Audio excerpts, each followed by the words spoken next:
তার জন্য বিনীতভাবে অনুরোধ করছি।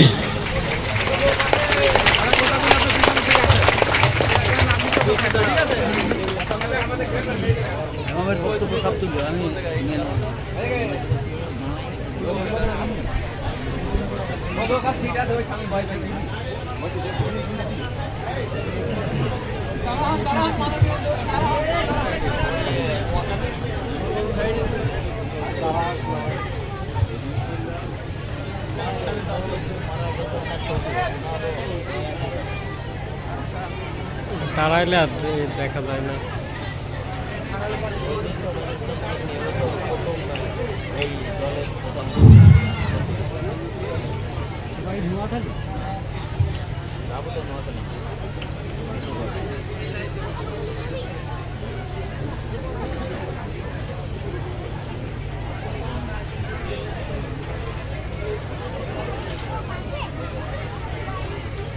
أعوذ بالله من الشيطان الرجيم بسم الله الرحمن الرحيم الحمد لله رب العالمين درود و سلام আখির নবী বিশ্ব নবী রাহমাতুল লিল আলামিন সালাম জানাই আমাদের মহামান্য ইমামুল জামালের প্রতি যার উসিলায় আমরা হেদায়েত পেয়েছি, মুক্তির পথ পেয়েছি। আমি আজকের এই আমাদের কর্মী সম্মেলন থেকে আমি স্মরণ করছি, সালাম জানাচ্ছি ওই সমস্ত শহীদ ভাইদের প্রতি যারা তাদের মূল্যবান জীবন উৎসর্গ করে দিয়েছেন আল্লাহর দিন প্রতিষ্ঠার প্রত্যয় নিয়ে। আমি আজকে এখানে দাঁড়িয়ে আমরা আত্মার মাগফিরাত কামনা করছি আমাদের যে সমস্ত ভাই বোনদের জন্য যারা আমাদের সংগ্রামের সাথী ছিলেন। আমি এখানে যখন সম্মেলন করেছি অনেকেই এখানে ছিলেন, আজকে যারা দুনিয়াতে নাই ওই পারে চলে গিয়েছে। আমাদের সে সমস্ত ভাই বোনদের প্রতি আমার সালাম, দোয়া, আল্লাহ যেন তাদেরকে জান্নাতের মর্যাদা দান করে। সম্মানিত ভাই ও বোনেরা, আজকে আমাদের এই অনুষ্ঠানটা মূলত নতুন ভাই বোনদের জন্য আকীদা সহি করার পরিকল্পনা, আকীদা সহি করার অনুষ্ঠান। এই অনুষ্ঠানে আমরা সে সমস্ত ভাই বোনদেরকে এনেছি যারা নতুন আন্দোলনে যোগদান করেছেন। এই জন্য আজকের আলোচনাটা হবে অত্যন্ত তত্ত্ব নির্ভর, ইতিহাস সমৃদ্ধ, তথ্য বহুল। আমাদের আন্দোলনের নানা দিক নিয়ে আলোচনা হবে। আমি আপনাদেরকে সমিরবন্ধ অনুরোধ করব, আপনারা যেহেতু গরম, এই গরমের মধ্যে সমাবেশ করা কষ্টের, তবু আল্লাহ সুবহানাহু ওয়া তাআলা একটা বাতাসের ব্যবস্থা করে দিয়েছেন, আমাদের জন্য অনুকূল করে দিয়েছেন। আপনারা খুব শৃঙ্খলার সঙ্গে যদি বসেন তাহলে আমার কথা বলতে সুবিধা হবে।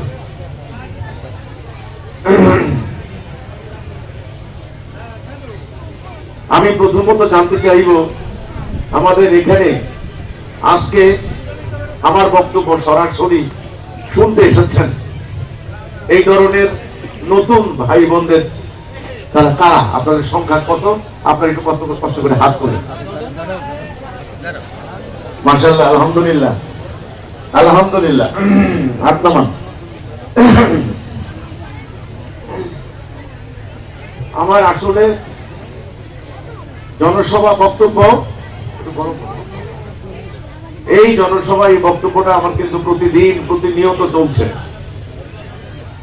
আমি গতকালকে জুমার দিনে ঢাকায় সমাবেশে বক্তব্য দিয়েছি, সেখানে নতুন অনেক লোক ভাই বোন নতুন করে যোগদান করেছেন। এর আগেও নোয়াখালীতে আমার এক সপ্তাহ ধরে সম্মেলন ছিল, সেখানে বিভিন্ন জায়গা থেকে হাজার হাজার ভাই বোন এসেছেন, নতুন অনেকে যোগদান করেছেন। আর এই প্রতিদিন আমাকে কয়েক ঘন্টা করে টানা বক্তব্য দিতে হচ্ছে। এরই মধ্যে গণমাধ্যম কর্মীদের সঙ্গে কথা বলতে হচ্ছে, সাংবাদিকদের সঙ্গে নিয়মিত কথা বলতে হচ্ছে। তো আপনারা আমার কথা বোঝার চেষ্টা করবেন। আমি চেষ্টা করব আপনাদের জন্য আজকে আমাদের যে মূল কথাটা সেটা বলার জন্য। আচ্ছা, বসেন, একটু বসেন, হ্যাঁ, পুরোপুরি বসেন। আচ্ছা, বিষয় হলো আজকে আপনারা দেখতে পাচ্ছেন আমাদের বিরুদ্ধে সাংঘাতিক রকমের অপপ্রচার হচ্ছে, প্রপাগান্ডা হচ্ছে, মিথ্যা বক্তব্য দেওয়া হচ্ছে।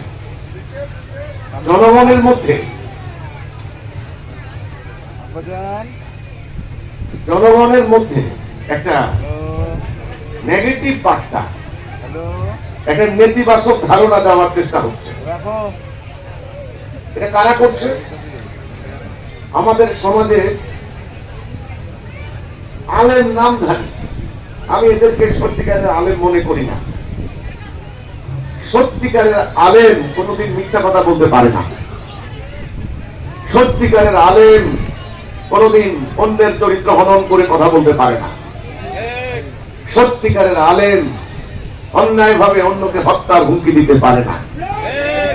সত্যিকারের আলেম গুজব রটনা করতে পারে না, সাম্প্রদায়িকতার সৃষ্টি করতে পারে না, মব সৃষ্টি করতে পারে না। সত্যিকারের আলেমের কথা হবে গুরুগম্ভীর, জনকল্যাণে, ওই কথা জ্ঞান ও গর্ব কথা। সেই কথা মানুষের চরিত্র ঠিক করবে, মানুষের আমলের উন্নতি করবে, মানুষের আধ্যাত্মিক প্রেরণাকে বাড়িয়ে দেবে। এবং সত্যিকারের আলেম টাকার বিনিময়ে, অর্থের বিনিময়ে নিজেদের ইমানকে বিক্রি করে দিবেন না। সত্যিকারের আলেম কোনদিন ক্ষমতাসীনদের দাবিদারি করে স্বার্থ হাসিল করবেন না। এ হলো সত্যিকারের আলেম। তো কাজে আমি আমাদের সমাজে একটা বিশেষ শ্রেণী এখন গজিয়েছেন, তারা জনগণের মধ্যে আলেম বলে পরিচয় দিচ্ছেন। আমি এদেরকে আলেম মনে করি না। আমি স্রেফ এদেরকে মনে করি গুজব রটনাকারী, উগ্র, সাম্প্রদায়িক, মব সৃষ্টিকারী, মিথ্যা রটনাকারী, গুজব রটনাকারী। তাই এদেরকে আমি মনে করছি না। এখন এরা জনগণের সামনে আমাদের নামে এই যে মিথ্যা কথাগুলি বলছে যে হিজবুত তাওহীদ একটা ভণ্ড, হিজবুত তাওহীদ মানুষের ঈমান নষ্ট করতে দাঁড়িয়েছে, হিজবুত তাওহীদ কাফের, হিজবুত তাওহীদকে হত্যা করো, দেশ থেকে বের করে দাও, এটা মানুষের ঈমান নষ্ট করতে দাঁড়িয়েছে। এরা ভণ্ড।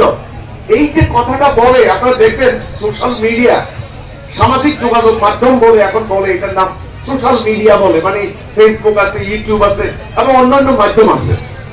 এগুলাকে ব্যবহার করে ওরা হাজার হাজার মিথ্যা কন্টেন্ট তারা ছেড়ে দিচ্ছে। এখন কথা হচ্ছে সাধারণ জনগণের জানার অধিকার আছে, জানার অধিকার আছে, বুঝার অধিকার আছে যে আসলে এই লোকটা কি বলে, হিজবুত তাওহীদ কি বলে। আমি যদি এত ভণ্ড হতাম, আমি যদি এত মিথ্যা হই, তাহলে সারা বাংলাদেশে তোমরা আমার জনসভা করতে দিচ্ছ না কেন? আমার প্রশ্ন এটা। আমাকে জনসভা করতে দাও, আমি প্রত্যেকটা জেলায় যাব, সেখানে প্রচার হবে, মাইকিং হবে, ফেসবুকে প্রচার হবে যে হিজবুত তাওহীদের ইমাম আসবেন এখানে। মানুষের শোনার অধিকার আছে, আছে না? মানুষ তো এত বোকা না। মানুষকে তো 9 আর 6, 9 6 কত 15, আমি তো 20 বুঝাই দিতে পারবো না। মানুষকে তো এখন বোকা মনে করে ঠিক না। মানুষের জ্ঞান বুদ্ধি আল্লাহ দিয়েছে। তাহলে আমাকে জনসভা করতে দিচ্ছ না কেন? ষড়যন্ত্র করো, হামলার উস্কানি দাও, প্রশাসনকে দিয়ে হুমকি দাও, কেন দিচ্ছ? আজকে আপনারা যারা নতুনরা এসেছেন, আপনারা আমার কথাকে আপনারা একটু মনোযোগ দিয়ে শুনবেন। আসলে আমি কি বলতে চাই, আমার কথা বলার জন্য আমি দাঁড়াই নাই। আমার নিজের খায়েশ পূর্ণ করার জন্য আমার এই আন্দোলন নয়। আমার নিজের স্বার্থ সিদ্ধি করার জন্য এই পবিত্র আন্দোলন নয়। আমি আমার কথা বলতে দাঁড়াই নাই। আমি দাঁড়িয়েছি আল্লাহ রাব্বুল আলামিনের শ্রেষ্ঠত্ব ঘোষণা দেওয়ার জন্য। আমি দাঁড়িয়েছি আল্লাহর কথা বলার জন্য। আল্লাহ তাআলা পবিত্র কোরআনের সূরা বাকারায় একটা কথা বলেছেন, তোমরা আমার আয়াত গোপন করো না, গোপন করো না, এর বিনিময়ে তুচ্ছ মূল্য নিও না।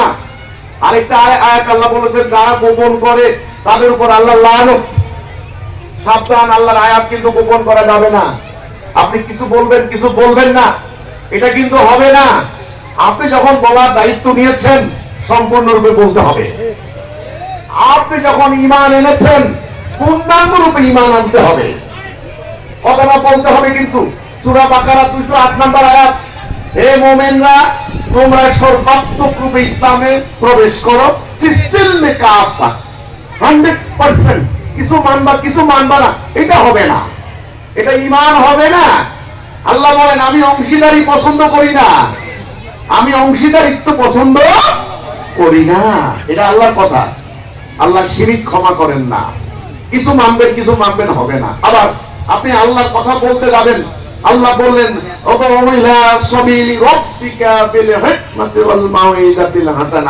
আল্লাহ দিকে ডাকো, তার কথা থেকে কার কথা উত্তম হতে পারে যে মানুষদেরকে আল্লাহর দিকে ডাকে। তো যখন আপনি আল্লাহর দিকে ডাকবেন, আপনাকে আংশিক বলবেন, আংশিক গোপন করবেন, এটা হবে না। কথা বুঝতে পারলাম কিনা? মানে গোপন করা যাবে না।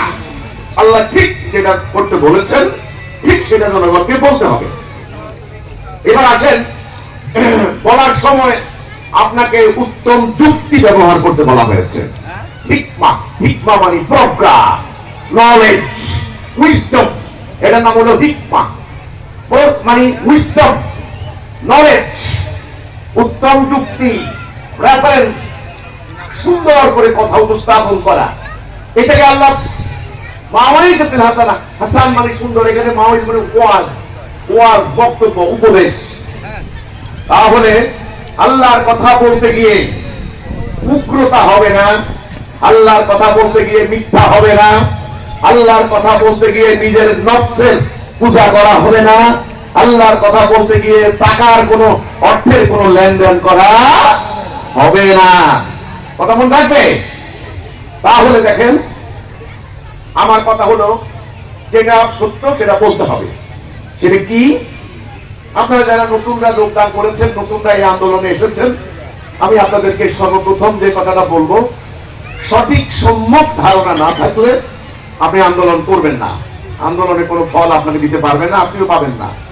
দেখেন সূরা বনী ইসরাঈল 17 নম্বর সূরা 36 নম্বর আয়াত, আল্লাহ বলেছেন, যেই সম্পর্কে তোমার কোনো জ্ঞান নাই তুমি এর অনুসরণ করো না।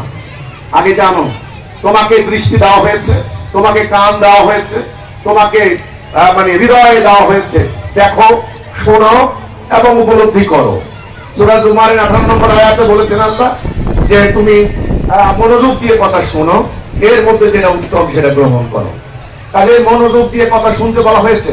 সর্বপ্রথম যে আয়াতটা নাযিল হয়েছে হেরা গুহায়, সেখানে বলা হয়েছে, ইকরা বিইসমি রাব্বিকাল্লাযী খালাক, পড়ুন আপনার প্রভুর নামে, পড়ুন, দেখুন, শুনুন, গবেষণা করুন, হৃদয় দিয়ে উপলব্ধি করুন, তারপরে চিন্তা ভাবনা করে আপনি সিদ্ধান্ত নেবেন। আল্লাহ কিন্তু আল্লাহর কথা, আল্লাহ কিন্তু অনর্থক মানে আপনার এই অন্ধের মতো বিশ্বাস করতে কিন্তু আল্লাহ বলেন নাই। আচ্ছা, এখন আসেন, আমি যেটা বলতে চাই সেটা হলো, আপনারা যতক্ষণ এখানে থাকবেন এই সময়টাকে কাজে লাগাতে হবে, এটা নষ্ট করা যাবে না। আপনাদের টাকা খরচ হয়েছে, সময় যাচ্ছে, আপনার মূল্যবান টাইম যাচ্ছে, খুব ভালো করে বুঝে নেবেন বিষয়টা কি। আজকে আপনার দায়িত্ব হয়েছে এই নিজেকে পরিবর্তন করার, এই সমাজটাকে বাসযোগ্য করার, এই দুনিয়াকে বাসযোগ্য করতে হবে। আপনি কি জানেন বর্তমানে এই বাংলাদেশ, দুনিয়া, সারা দুনিয়া আজকে বাসের অযোগ্য হয়ে পড়েছে? আপনি কি জানেন আপনার বসবাসের জায়গা দুনিয়া এবং আখিরাত আপনি নির্মাণ করবেন, আপনি ঠিক করবেন। পরকালে আপনি কি জান্নাতে যাবেন না জাহান্নামে যাবেন সেটা নির্ভর করবে আপনার এই দুনিয়ার উপরে। আর দুনিয়া মাজরাতুল আখিরাহ, দুনিয়া হলো আখিরাতের শস্য ক্ষেত্র। কাজেই ওখানে আপনি কি জান্নাতে যাবেন নাকি জাহান্নাম যাবেন সেটা নির্ভর করবে এই দুনিয়ায় আপনার কর্মের উপরে, আপনার নিয়তের উপরে, আপনার ইমানের উপরে, আপনার আমলের উপরে। কাজেই পরকাল নির্মাণ করবেন আপনি, ইহকাল নির্মাণ করবেন আপনি, সমাজকে বাসযোগ্য করবেন আপনি, পরিবারকে শান্তিপূর্ণ করবেন আপনি। কারণ আমি বলতে চাই, আজকে দুনিয়া দুর্বলের উপর সবলের অত্যাচার, দরিদ্র মানুষের উপর ধনীর শোষণ, লুণ্ঠন, সরল মানুষের উপরে ধূর্ত মানুষের প্রতারণা, আজকে সত্যবাদী মানুষের উপরে মিথ্যাবাদীদের ছলনা, আজকে সমগ্র দুনিয়া নরককুণ্ডে পরিণত হয়েছে। বাসের অযোগ্য এই সমাজ বসবাসের অযোগ্য হয়ে গিয়েছে। এখন এই সমাজকে আপনি বাসযোগ্য করবেন না। আপনার ঘরে যদি ময়লা পড়ে, ময়লা পরিষ্কার করে ঘরটাকে বাসযোগ্য আপনি করেন না। ধরেন আপনি রাত্রে ঘুমাতে যাবেন, সন্ধ্যাবেলায় ঘরে ঢুকছেন, ঢোকার পর দেখেন প্রচন্ড দুর্গন্ধ। কোথা থেকে গন্ধটা আসে? আপনি খাটের নিচে দেখেন, ওখানে দেখেন, এখানে দেখেন, কিছু মরে পড়ে আছে কিনা, পচে গলে রইল কিনা। তার মানে আপনি ঘরটাকে বাসযোগ্য করেন না। তো এই সমাজটা কার সমাজ? আপনার সমাজ। এই পৃথিবীটা কার পৃথিবী? আপনারই পৃথিবী। আর এই মানব জাতি, হিন্দু হোক, বৌদ্ধ হোক, খ্রিস্টান হোক, মানুষ হোক, এই মানব জাতি আপনারই জাতি, আপনারই পিতা মাতা আদম হাওয়ার সন্তান। কাজে এই দুনিয়াকে আপনি বাসযোগ্য করবেন না। এই দুনিয়াকে যারা শান্তিপূর্ণ করবে তাদের জন্য পরকালে জান্নাত, আর এই দুনিয়াকে যারা শান্তিপূর্ণ করবে না তাদের জন্য জান্নাত নাই। আরেকটা কথা বলে রাখি, আজকে ধর্মের লক্ষ্য কি, ধর্মের উদ্দেশ্য কি, এটা কিন্তু আজকে বুঝবেন। আমার সামনে ধরেন এই একটা মোবাইল ফোন আছে, এটার লক্ষ্য কি বলেন তো দেখি? এটা লক্ষ্যটা কি? কথা বলা, তাই না? এই যে একটা ফ্যান আছে আমাদের সামনে, এটা লক্ষ্যটা কি? বাতাস দেওয়া। আচ্ছা, ফ্যানটা যদি বাতাস না দেয়, এই ফ্যানের কোনো দাম আছে? দাম আছে কিনা? দাম নাই। ফ্যান বাতাস না দিলে ফ্যানের কোনো দাম নাই। ধর্মের একটা লক্ষ্য আছে, উদ্দেশ্য আছে। ধর্মের উদ্দেশ্য হচ্ছে মানবতা, মানবাধিকার, মানবিকতা, ন্যায় বিচার, শান্তি, সমৃদ্ধি, শ্রদ্ধা, সুখ, মায়া, মমতা, করুণা, দয়া, সহযোগিতা, সহমর্মিতা। এটা যদি সমাজে না থাকে, মনে রাখবেন ওই সমাজে ধর্ম নাই। ওই সমাজে কি নাই? ধর্ম নাই। যেটা আছে সেটা ধর্মের নামে খোলস। ধর্মের নামে কি? খোলস। খোলস বুঝেন তো? খোলস। আচ্ছা ধরেন এই যে এই বাক্সটা, এই বাক্সটার ভেতরে এই যে এই টিস্যুগুলো রাখার জন্য বানানো হয়েছে। এখন ধরেন এই বাক্সের মধ্যে একটা টিস্যু নাই, একটাও নাই। এখন টিস্যুগুলোর উদ্দেশ্য হচ্ছে এটা বের করে আপনি ঘাম মুছবেন, এটা হলো উদ্দেশ্য। এখন একটাও টিস্যু নাই, তাহলে এই বাক্সটা কি? খোলস না? খোলস কি না? খোলস। এখন আপনি বলেন ধর্মের যে উদ্দেশ্য, সেই উদ্দেশ্যটা কি আজকে আছে? আছে? আপনি ভারতের দিকে তাকান, ভারতে 150 কোটি হিন্দু পূজা করে, প্রার্থনা করে। হিন্দু অন্যান্য জাতিও আছে, আমার পরিসংখ্যানে আমি এমনি বাইরে ভাই বললাম 150 কোটি, হয় ধরেন 100 কোটি হিন্দু আছে ওখানে। তারা তিলক চন্দন লাগায়, তারা ওই যে মন্দিরে যায়, তারা আপনার হলো ওই যে পুরোহিতদেরকে দুধ কলা খাওয়ায়, মানে গীতা পাঠ করে, ঘন্টা বাজায়, নানান ধরনের পূজা প্রার্থনা করে ভারতে। মানুষে মনে করে খুব ধর্ম পালন হচ্ছে, কিন্তু ধর্মটা কি? ধর্ম কাকে বলে? ধর্ম কোরআনে কিন্তু এই শব্দটা নেই। কোরআনে আছে দীনুল হক। হক মানে সত্য, হক মানে কি? সত্য জীবন ব্যবস্থা। তাহলে এই মহাভারতে এই যে হিন্দুরা এই যে পূজা করছেন, প্রার্থনা করছেন, সেখানে গিয়ে দেখেন শান্তি, ন্যায় বিচার, সুবিচার, মানবতা, মানবাধিকার আছে। আমি ভারতের কথা শুধু উদাহরণ দিয়ে বলছি। ইউরোপে যান, খ্রিস্টানরা দেখবেন গির্জায় যাচ্ছেন, প্রিস্ট, পুরোহিত, ধর্মগুরুদেরকে শ্রদ্ধা করছেন, বাইবেল পাঠ করছেন, কিন্তু শান্তি নাই। গত দুইটা বিশ্বযুদ্ধের পর এই পর্যন্ত 4.5 কোটি মানুষ খুন হয়েছে, মানবাধিকার লঙ্ঘিত হয়েছে। আপনার মিয়ানমারে যান, বৌদ্ধ, সেখানে 40,000 বর্গ মাইলের মুসলমানদেরকে তাড়িয়ে দিয়ে সেখানে 30 লক্ষ মুসলমান আজকে উদ্বাস্তু। সেখানে কিন্তু বৌদ্ধরা কি করছে তো দেখেন, সেখানে ওই তিলক চন্দন লাগিয়ে গেরুয়া বসন করে আপনার প্যাগোডা যাচ্ছে, বৌদ্ধং শরণং গচ্ছামি, সংঘং শরণং গচ্ছামি, মানে মন্ত্র পাঠ করছে, সবাই স্মরণ করছেন আর মানে প্রার্থনা করছেন। দেখেন মানুষ মনে করে খুব ধর্ম হচ্ছে। এবার আসেন আমাদের মুসলমানদের সমাজে, মসজিদে যাচ্ছেন, মাদ্রাসায় যাচ্ছেন, লক্ষ লক্ষ আলেম ওলামা নামাজ পড়ছেন, দাড়ি আছে, টুপি আছে, পাগড়ি আছে, আজান হচ্ছে, প্রতি বছর বছর ওয়াজ মাহফিল হচ্ছে, কিন্তু শান্তি সুখ আছে? চুরি ডাকাতি খুন রাহাজানি হত্যা ধর্ষণ বলাৎকার, অফিসে যান ঘুষ, পুরো রাষ্ট্র সুদের দ্বারা আক্রান্ত, মানুষের পাড়ায় পাড়ায় কিশোর গ্যাং, মানুষ অশান্তির আগুনে জ্বলে পড়ে ছারখার হয়ে যাচ্ছে। মানুষ এক বান্ডেল টাকা রাখতে পারে না পকেটে, রাখতে পারে না ব্যাংকে, রাখতে পারে না ঘরে, রাখতে পারে না মানি ব্যাংক। বাসে উঠে সেখান থেকে কেটে নিয়ে নেয়, বাসে উঠে কি একটা অজ্ঞান পার্টি বাইরে এসে খাওয়াই অজ্ঞান করে তারা ঢকিয়ে যাচ্ছে। তাকে ডাইনে চোর, বামে চোর, সামনে চোর, কি করে চোর। তাহলে আমি উদাহরণটা এখানে দিলাম, খোলস কি আছে, কি আছে, ধর্মের যে উদ্দেশ্য হলে কি আছে, নাই, খোলস। এখন ধর্মের এই উদ্দেশ্য কিভাবে বাস্তবায়ন হবে? আমি আবার বলি, এই যে ফ্যান, এই যে পাখা ফ্যান, এই ফ্যানের টানা আছে, কয়েল আছে, সব আছে, স্ট্যান্ড আছে, সব আছে, কারেন্ট নাই, বিদ্যুৎ নাই। আপনার দেহের মধ্যে আপনার হলো হাত আছে, পা আছে, চোখ আছে, মাথা আছে, প্রাণ নাই। আপনাকে কেউ মাটির উপরে রাখবে? আপনাকে মাটি চাপা দিবে না? কেন মাটি চাপা দিবে? কেন? কারণ এই প্রাণহীন দেহ দুর্গন্ধ ছড়াবে, প্রাণহীন দেহ দুর্গন্ধ ছড়াবে। এই জন্য তাড়াতাড়ি করে এটাকে মাটি চাপা দেওয়া হচ্ছে। একটা গাড়ি চাকা আছে, চ্যাসিস আছে, বডি আছে, একটা গাড়ির সিট আছে, কিন্তু গাড়ির ইঞ্জিন নাই। ইঞ্জিন না থাকলে কি হয় জানেন? গাড়িটা যে উদ্দেশ্য আপনাকে গন্তব্যে নেওয়া, সেই উদ্দেশ্য গাড়ি দিয়ে আর হয় না। ওই গাড়ি গ্যারেজে ফেলে রাখা হয়, ওই গাড়ি আস্তে আস্তে নষ্ট হয়ে যায়, শেষ। আমি উদ্দেশ্য সম্পর্কে বুঝালাম আপনাদেরকে। এত কথা বলার উদ্দেশ্য হচ্ছে ইসলামের একটা উদ্দেশ্য আছে, আপনার জীবনের একটা উদ্দেশ্য আছে, এই পবিত্র কোরআনের একটা উদ্দেশ্য আছে। সেই উদ্দেশ্য যদি না জানেন, নবী করিম সাল্লাল্লাহু আলাইহি সাল্লামের আগমনের একটা উদ্দেশ্য আছে, সেই উদ্দেশ্যটা জানাই হলো আপনার প্রথম জ্ঞান, প্রথম এলেম, প্রথম নলেজ। যারা এই জ্ঞান হাসিল করবেন তারাই হলেন আসল জ্ঞানী, এরাই হলেন আলেম। কথা মনে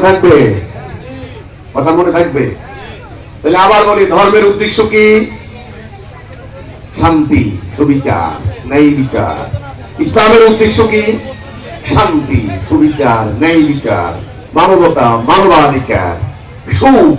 মানুষ দরজা খুলে ঘুমাবে, মানুষে হানাহানি মারামারি হবে না, জাতিতে দ্বন্দ্ব হবে না, সীমান্তে কামড়াকামড়ি হবে না। এটার নাম হলো ইসলাম। এটা কি এখন আছে?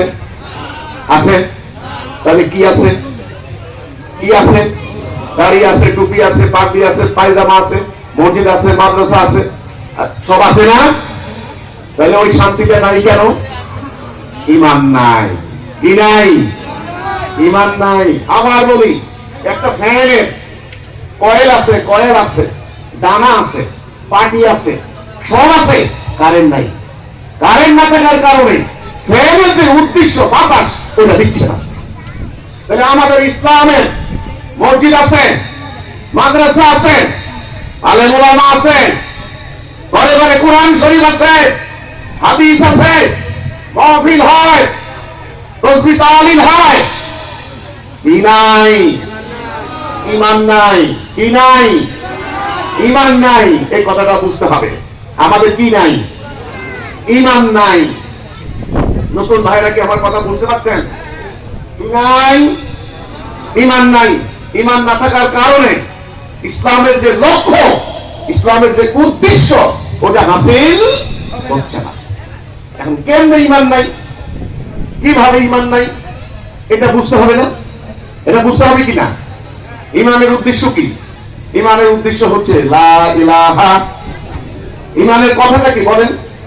এই যে আমার নতুন ভাইরা, আমাদের নতুন ভাইরা, আপনারা কি আমার কথা আপনাকে বুঝতে পারছেন?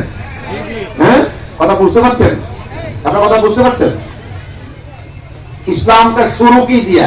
নামাজ দিয়া না ঈমান দিয়া? ইসলামের শুরু ইসলামের স্টার্টিং পয়েন্ট নবী করিম সাল্লাল্লাহু আলাইহি সাল্লাম তিনি যখন মানুষদেরকে দাওয়াত দেওয়া শুরু করলেন, তিনি কি নামাজ দিয়ে শুরু করছেন না ঈমান দিয়ে শুরু করছেন? তিনি কি মানুষদেরকে নামাজের দিকে ডাক দিচ্ছেন না ঈমানের দিকে ডাক দিচ্ছেন? ঈমানের দিকে ডাক দিচ্ছেন। তিনি আগে বলছেন তোমরা ঈমান আনো, তোমরা ঈমান আনো। ওনার নবুয়তি জীবন 23 বছরের মধ্যে 13 বছর তিনি শুধু ঈমান, খালি ঈমান, খালি ঈমান, ঈমান আনো। এর জন্য একটা হাদিস আছে, মান ক্বালা লা ইলাহা ইল্লাল্লাহ ফাদাখালাল জান্নাহ। মান ক্বালা লা ইলাহা ইল্লাল্লাহ ফাদাখালাল জান্নাহ। যে বলল লা ইলাহা ইল্লাল্লাহ সে জান্নাত যাবে। তাহলে জান্নাতে যাওয়ার চাবি হচ্ছে ঈমান, লা ইলাহা ইল্লাল্লাহ মুহাম্মাদুর রাসূলুল্লাহ। এটা হলো ঈমান।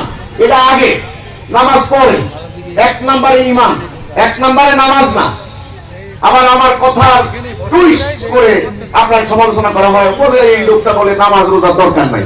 নাউযুবিল্লাহি মিন যালিক। আমি কি কথা বলেছি নামাজ রোজা দরকার নাই? আমি বলেছি আগে ঈমান। যার ঈমান নাই তার নামাজ রোজার কোনো মূল্য নাই, তার নামাজ রোজা রেখেও কোনো লাভ নেই। আল্লাহর নবীর একটা হাদিস আমি আপনাদেরকে বলি, আজকে আপনারা আসবেন, কষ্ট করে আমার কথাটা একটু রিয়েলাইজ করার চেষ্টা করেন বাবা, একটু রিয়েলাইজ করার চেষ্টা করেন। আল্লাহর নবী বলেছেন, আমার কথা না, আমি কিন্তু শুরুতেই বলেছি আমার কথা বলার জন্য আমি দাঁড়াই নাই। আমি আল্লাহর কথা বলবো, নবীর কথা বলবো এবং ইসলাম প্রতিষ্ঠার কি রাস্তা সেটা নিয়ে আলোচনা করবো। আমি বললাম আলোচনা করবো, কথা বলবো। আপনাদেরকে আমি অভিনন্দন জানাবো, আমি কৃতজ্ঞ আপনাদের প্রতি। আপনারা কষ্ট করে নিজের পকেটে টাকা খরচ করে আমার মতো গুনাহগারের কথা শুনতে আসছেন। এই যে আপনি দয়া করে আমার কথাটা শুনলেন, আপনি তো ইচ্ছা করলে শুনতেও পারতেন না। আর তোর বেটা তোর কথা কি শুনবো? আরে বাদে, আরে আমার কাজ আছে, আমি ব্যস্ত, তোমার কথা শুনবো না। আমার কিছু করার ছিল? আমার কিছু করার ছিল? আমি জোর করে কি আপনাদের শুনতে পারতাম? নো। এই জন্য আমি কৃতজ্ঞ, আমি আপনাকে অভিনন্দন জানাই, আপনি কষ্ট করে আমার কথাটা শুনতে আসছেন। তো কাজেই রিয়েলাইজেশন করা আপনার, উপলব্ধি করা আপনার, সিদ্ধান্ত নেওয়া আপনার। কিন্তু আপনি এই অবস্থায় আমার কথাটা একটু শুনতে হবে। নবীর হাদিস 1 নাম্বার, নবী বলছেন একটা সময় আসবে ইসলাম শুধু নাম থাকবে। কি থাকবে? নাম থাকবে। খুব খেয়াল করেন কিন্তু, ইসলাম আসল ইসলাম থাকবে না। কি থাকবে? নাম থাকবে, নাম। ধরেন একজন লোক আমাদের এলাকায় একজন আছে, রিক্সা চালায়, বুঝছেন, রিক্সা চালায়। তো আমারে বললো যে এই আমার ছোট ভাই ওরে বললো, অফিসে বললো কি এই এমপি রে ডাক। আমি কি আল্লাহ এমপি রে ডাকবো? মানে এমপি কোথায়? কয়টা হাসতেছে, কয়টা আরে ওখানে একটা লোক আছে ওরে বলে এমপি, লোকেরা বলে। তো গ্রামের মধ্যে এরকম ডাকে, কিন্তু ভ্যান চালায়, রিক্সা চালায়, কেমনে কেমনে তারে বলে এমপি। এই এমপি এদিকে আয়, এই চেয়ারম্যান এদিকে আয়। তো ওটা কি আসল এমপি?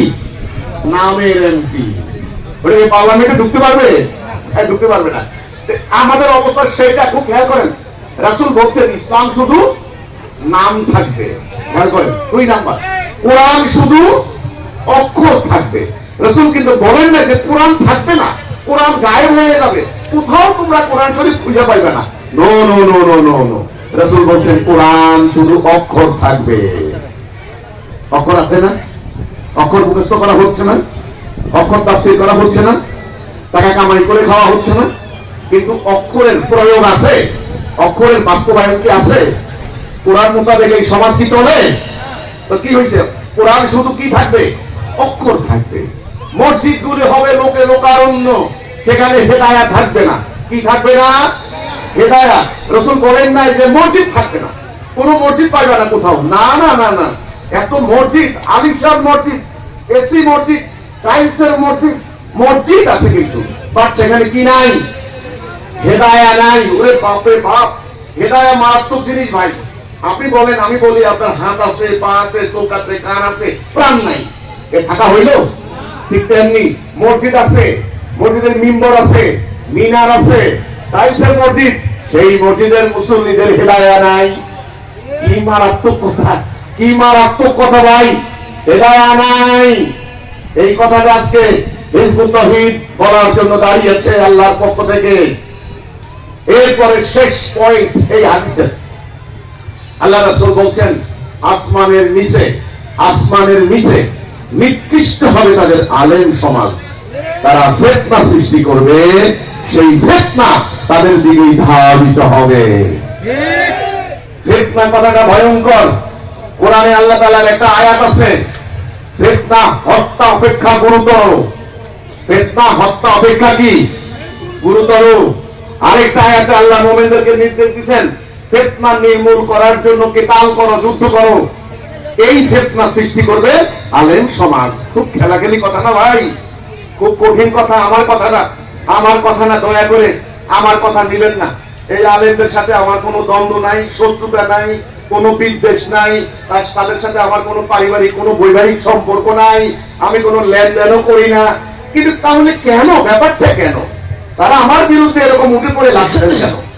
এই কোরআন হাদিসের এই কথাগুলি বলতে গেলে যদি তারা আমার উপর তেড়ে আছেন, আমি দুঃখিত। আমি তো আল্লাহর কথা বলছি, রাসূলের কথা বলছি। কথা ক্লিয়ার হলো কিনা? তাহলে এক নাম্বার, তখন আরেকটা হাদিস রাসূল বলছেন, ওই সময় মানুষ তাহাজ্জুদ পড়বে, ঘুম নষ্ট করা হবে, রোজা রাখবে, না খেয়ে থাকা হবে। খুব খেয়াল করেন, কিন্তু তাহাজ্জুদ নামাজ কি সবাই পড়ে?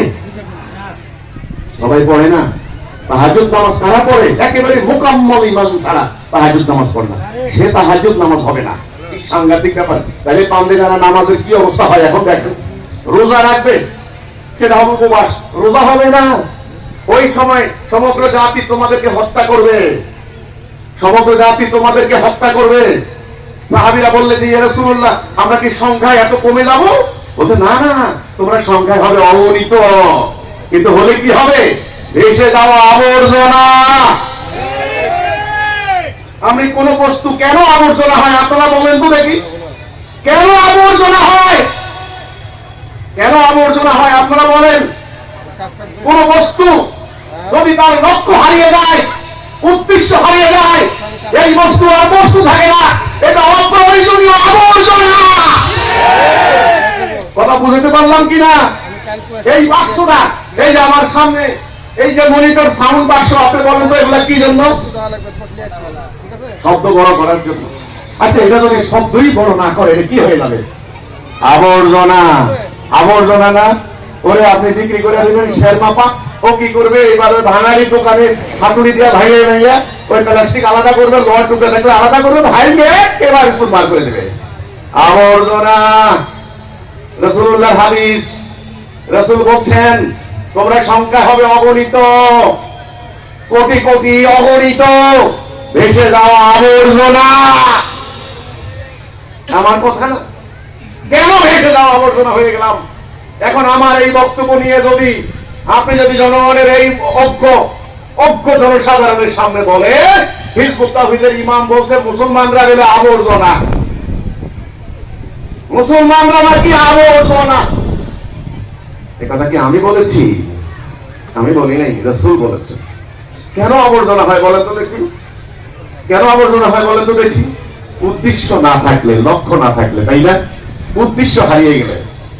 এই ঘড়িটা আমাকে টাইম দিচ্ছে না, আমি এই ঘড়িটা রাখবো, হাতে আবর্জনা হয়ে যাবে না?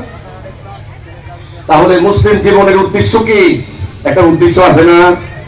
মুহাম্মদ রাসূলুল্লাহ সাল্লাল্লাহু আলাইহি সাল্লামের আগমনের একটা উদ্দেশ্য আছে না? আছে কি না?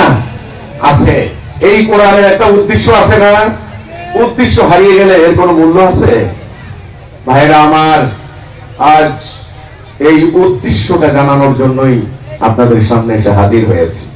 আপনারা যারা নতুনরা আছেন, আপনারা ভালো করে হৃদয় দিয়ে উপলব্ধি করতে হবে আমার কথা কিন্তু সাধারণ কথা নয়। আমি বলে দিলাম, আমার একটা কথাও কিন্তু অহেতুক অনর্থক গাল গল্প নয়, আল্লাহ না করে কোনো ফাহিশা কথা নয়, লাওয়াল হাদিস নয়। আমার নিজের কথা বলতে আমি দাঁড়াই নাই। আল্লাহ সুবহানাহু ওয়া তাআলা আজকে এই পথ হারা মানব জাতিকে পথের দিশা দেওয়ার জন্য আমার মতো গুনাহগার সাধারণ মানুষকে আল্লাহ এই কাছে এই পথে নামিয়েছেন। আমার মহামান্য ইমামুজ্জামান জনাব মোহাম্মদ বাইজিদ খান পান্নি, আমরা সবাই ওনার জন্য দোয়া করব। আল্লাহ রাব্বুল আলামিন আমাদের মহামান্য ইমামুজ্জামানকে তুমি জান্নাতের সর্বোচ্চ মাকাম দান করো আল্লাহ। আজ তিনি দুনিয়াতে নাই, তিনি শায়িত আছেন ওনাদের পিতৃপুরুষের মাজার গোড়াই কবরস্থানে তিনি শায়িত আছেন মির্জাপুর, টাঙ্গাইল মির্জাপুরে। তিনি এই বাংলার এই উপমহাদেশের প্রখ্যাত সুলতানি পরিবার, জমিদার পরিবার, টাঙ্গাইলের ঐতিহ্যবাহী জমিদার পন্নী পরিবারের উত্তরসূরি জনাব মোহাম্মদ বাইজিদ খান পন্নী। 1995 সালে এই আন্দোলনটা আল্লাহ সুবহানাহু ওয়া তাআলার করুণায় ওনার মাধ্যমে এটা প্রতিষ্ঠা হয়। তিনি বই লিখেছেন, ওনার বইয়ের নাম এই ইসলাম ইসলাম নয়, এই ইসলাম ইসলাম নয়। এই বইটা যখন বাজারে গেল, শুরু হয়ে গেল আন্দোলন। কি এত বড় কথা, এটা বলে ইসলাম না, এত বড় কথা। 400 পৃষ্ঠার বই তিনি পাতায় পাতায় দিয়েছেন, লিখেছেন পাতায় পাতায়, চ্যাপ্টারে চ্যাপ্টারে তিনি উল্লেখ করেছেন কিভাবে একদা তো লৌহ কঠিন ঐক্যবদ্ধ জাতি দুর্বল হতে হতে টুকরো টুকরো হয়ে গেছে, কিভাবে দুনিয়ার সেরা জাতি আজকে গোলাম জাতি হয়েছে, কিভাবে শাসক জাতি আজকে পরাজিত হয়েছে, কিভাবে জ্ঞানে বিজ্ঞানে শিক্ষিত জাতি আজকে দুনিয়ার অজ্ঞ মূর্খ জাহিল জাতিতে পরিণত হয়েছে। সে বইয়ের পাতায় পাতায় তিনি উল্লেখ করেছেন। সেই ঐতিহাসিক বই যদি আপনাদের হাতে কখনো পড়ে, আপনারা পড়ে দেখবেন। সম্মানিত ভাই ও বোনেরা, পিছন থেকে কি আমার কথা বুঝে যায়? পিছনের ভাইরা কি কথা বুঝতে পারছেন? আলহামদুলিল্লাহ, আল্লাহ শুকর। তো আমি এখন যে কথাটা বলবো, উদ্দেশ্য সম্পর্কে জানার নাম আকীদা। উদ্দেশ্য সম্পর্কে জানার নাম কি? আকীদা। আকীদা ভুল হলে ঈমান ভুল হবে, ঈমান ভুল হলে আমল ভুল হবে, আমলের কোনো মূল্য থাকবে না। আজকে আমল হচ্ছে কিন্তু আকীদা নাই। কি আকীদা, এটা নিয়ে আমরা কথা বলবো। আমি শুরুতেই যে কথাটা বলেছিলাম, তাহলে ইসলামের শুরু কি দিয়ে? নামাজ দিয়ে না ঈমান দিয়ে? নামাজ দিয়ে না ঈমান দিয়ে? ঈমানের কথা হচ্ছে লা ইলাহা ইল্লাল্লাহ মুহাম্মাদুর রাসূলুল্লাহ, অর্থাৎ আল্লাহর হুকুম ছাড়া আমি কারো হুকুম বিধান মানি না। লা মানে মানি না, লা মানে কি? মানি না, অস্বীকার করলাম। ইলাহ, ইলাহ মানে হলো হুকুমদাতা, বিধানদাতা, আইনদাতা, সার্বভৌমত্বের মালিক। ইল্লাল্লাহ, আল্লাহ ব্যতীত, আল্লাহ ছাড়া অন্য কারো হুকুম বিধান আইন মানি না। এটা হলো লা ইলাহা ইল্লাল্লাহ। তার মানে কি? এই হুকুম কার হুকুম? এই বিধান কার বিধান? এটাকে বিধান মানলে কার আনুগত্য করা হবে? আল্লাহর আনুগত্য করা হবে। অর্থাৎ আমি আল্লাহর এই হুকুম ছাড়া, আল্লাহর এই বিধান ছাড়া, আল্লাহর এই আনুগত্য ছাড়া আমি আর কারো হুকুম বিধান মানি না। এটা হলো ঈমান। এটা হলো বান্দার সাথে আল্লাহর একটা চুক্তি, আল্লাহর একটা কন্ট্রাক্ট। কথাটা বুঝছেন কিনা? আল্লাহর সাথে আপনি কেন চুক্তি করবেন? কেন আল্লাহর সাথে চুক্তি করবেন? কি দরকার আল্লাহর সাথে চুক্তি করার? কি দরকার এই জিনিসটা বুঝতে হবে। আপনি আল্লাহর সাথে চুক্তি কেন করবেন? আমার কথা কি বুঝতে পারছেন না বুঝেন নাই? আল্লাহর সাথে চুক্তি কেন করবেন? আচ্ছা, আপনাকে কে সৃষ্টি করেছে? বলেন বলেন, আপনাকে কে সৃষ্টি করেছে? আল্লাহ। আপনি পরকালে আবার কার কাছে যাবেন? আল্লাহর কাছে যাবেন। ওকে, তাহলে এই দুনিয়াতে আপনার জীবন পরিচালিত করার জন্য কার হুকুম মানতে হবে? আল্লাহর হুকুম। এই যুক্তির বাহিরে কোনো যুক্তি আছে? যাকে আপনি, যিনি আপনাকে সৃষ্টি করেছেন তার হুকুম মানা ছাড়া আপনার অন্য কোনো হুকুম মানা কি ন্যায়সঙ্গত? আপনি বলেন তো দেখি, একটা গাড়ি যে কোম্পানি বানায় সেই কোম্পানি ভালো জানে এই গাড়িটা কিভাবে মেইনটেনেন্স করলে ভালো থাকবে, তাই না? তখন গাড়ির সাথে একটা মেইনটেনেন্স বই, একটা বুক দিয়ে দেয়। এত নাম্বার গ্রিজ লাগাইতে হবে, এত নাম্বার তেল লাগাইতে হবে, এত নাম্বার চাকা লাগাইতে হবে, ব্যাপারটা বলে না? এত মাইল চলার পরে মোবিল পাল্টাইতে হবে, বলে না এগুলা? তাহলে মেইনটেনেন্স বুক, মেইনটেনেন্স বুক, এই কথাটা বুঝেন। এই কোম্পানি গাড়ি বানায়, এই যে ঘড়ি কোম্পানি, ঘড়ির সাথে একটা মেইনটেনেন্স বুক দিয়ে দিচ্ছে। আপনারা যারা মোবাইল কিনেন, মোবাইলের সাথে দেখবেন বাক্সের ভিতরে একটা মেইনটেনেন্স বুক আছে, কিন্তু আছে কি না? ওই বইয়ের মধ্যে অনেকে তো পড়ে না ভাই, পড়ে না। ওই বইয়ের মধ্যে লেখা আছে কত ডিগ্রি তাপমাত্রা রাখতে পারবেন, কিভাবে কত মানে ওয়াটের আপনার ব্যাটারি ব্যবহার করতে পারবেন, এই সমস্ত কিছু লেখা আছে ওখানে। এখন আপনি যদি অ্যাকর্ডিং টু মেইনটেনেন্স বুক যদি ওইটা মেইনটেইন না করেন, মেইনটেনেন্স না করেন, তাহলে এটা নষ্ট হয়ে যাবে। কথা ক্লিয়ার হচ্ছে কিনা? তাহলে এই মানুষ নামক এই জীব, এই প্রাণী, এই সত্তা কে সৃষ্টি করেছেন? আল্লাহ। এখন এই মানুষ কিভাবে তার দেহ ভালো থাকবে, কিভাবে তার আত্মা ভালো থাকবে, কিভাবে তার সমাজ ভালো থাকবে, কিভাবে তার দুনিয়া ভালো থাকবে, তার একটা মেইনটেনেন্স বুক, একটা গাইড বই, একটা নির্দেশনা পুস্তক আল্লাহ দিয়েছেন, দেন নাই? এখন আমরা যদি আল্লাহ দেওয়া, সৃষ্টিকর্তার দেওয়া, স্রষ্টার দেওয়া, যিনি আমাদেরকে সৃষ্টি করেছেন, তার দেওয়া গাইড মোতাবেক আমাদের সমাজ না চালাই, শান্তি হবে? শান্তি হবে? আপনি বলেন না, শান্তি কি হবে? হবে না, হবে না। এই জন্য গাইড বই, এই জন্য এটার নাম হেদায়া, হুদাল্লিল মুত্তাকিন, মুত্তাকিনের জন্য হেদায়া। আছে না শুরুতে? আছে না শুরুতে? তাহলে এখন বলেন আমাদেরকে সৃষ্টি করেছেন কে? তাহলে আমরা দুনিয়াতে কার হুকুম মানব? আল্লাহুল খালক আল আমর, যিনি সৃষ্টি করেছেন তিনি হুকুম দিবেন। এটা ন্যায়সঙ্গত নয় কি? ন্যায়সঙ্গত নয় কি? আচ্ছা, এবার আসেন, আল্লাহ আমার জন্য নামাজ ফরজ করেছেন। নামাজ, নামাজ শব্দটা কিন্তু ভাই ফার্সি ভাষা, আপনারা চেষ্টা করবেন কোরআনের শব্দ ব্যবহার করতে। সালাহ, সালাহ, আমরা আযানের সময় বলি না হাইয়া আলাস সালাহ, এই সালাহ, সালাহ আল্লাহ কোরআনে ব্যবহার করেছেন। ওকে, নামাজ ফার্সি ভাষা। তাহলে আমার জন্য নামাজ যেমন ফরজ, আল্লাহর এই আইনে আদালতে বিচার করা ফরজ না? চোরের কি শাস্তি আছে আল্লাহ বলেন নাই? ডাকাতের কি শাস্তি আছে আল্লাহ কি বলেন নাই? বলেন নাই? ব্যভিচার করলে কি শাস্তি আল্লাহ কি বলেন নাই? একটা ফিতনা ফাসাদ করলে কি শাস্তি আল্লাহ কি বলেন নাই? বলেছেন। তাহলে নামাজ পড়া যদি আমার জন্য ফরজ হয়, আদালতে আল্লাহর আইনে বিচার করাও তো ফরজ, ফরজ না? আচ্ছা, শুয়োর খাওয়া হারাম, শুধু তো হারাম নাকি? শুয়োর হারাম, আমরা শুয়োর খাই? খাই না, কিন্তু সুদ আমাদের রাষ্ট্র চলে। সুদ রাষ্ট্র কিসের উপরে? সুদের উপরে। এবারে বোধ হয় 16% কি 18% বোধ সুদ। বাংলাদেশ সরকার 1,28,000 কোটি টাকা দিতে হবে বিদেশিকে সুদ। তাহলে আমরা কি করলাম বলেন তো দেখি, আমরা কি করলাম? এবার আসেন, রোজা ফরজ না? কুতিবা আলাইকুমুস সিয়াম, কে বলছেন এটা? আল্লাহ। কুতিবা আলাইকুমুল কিতাল, ওটা কে বলছেন? আল্লাহ। তোমাদের জন্য যুদ্ধ ফরজ। আন আকিমুদ দ্বীন, দ্বীন কায়েম করো। আকিমুস সালাহ, সালাহ কায়েম করো। তাহলে নামাজ পড়া ফরজ, দ্বীন কায়েম করাও তো ফরজ নাকি? আমরা মুসলমানরা কি করলাম? এই ফরজটা বাদ দিয়েছি। কথা বুঝতে পারলাম কি না? আমরা আন্দোলন করে, সংগ্রাম করে কি কায়েম করেছি? গণতন্ত্র, সমাজতন্ত্র, রাজতন্ত্র, মানুষের তৈরি তন্ত্রমন্ত্র কায়েম করেছি। আমরা কি আল্লাহ বিধান কায়েম করেছি?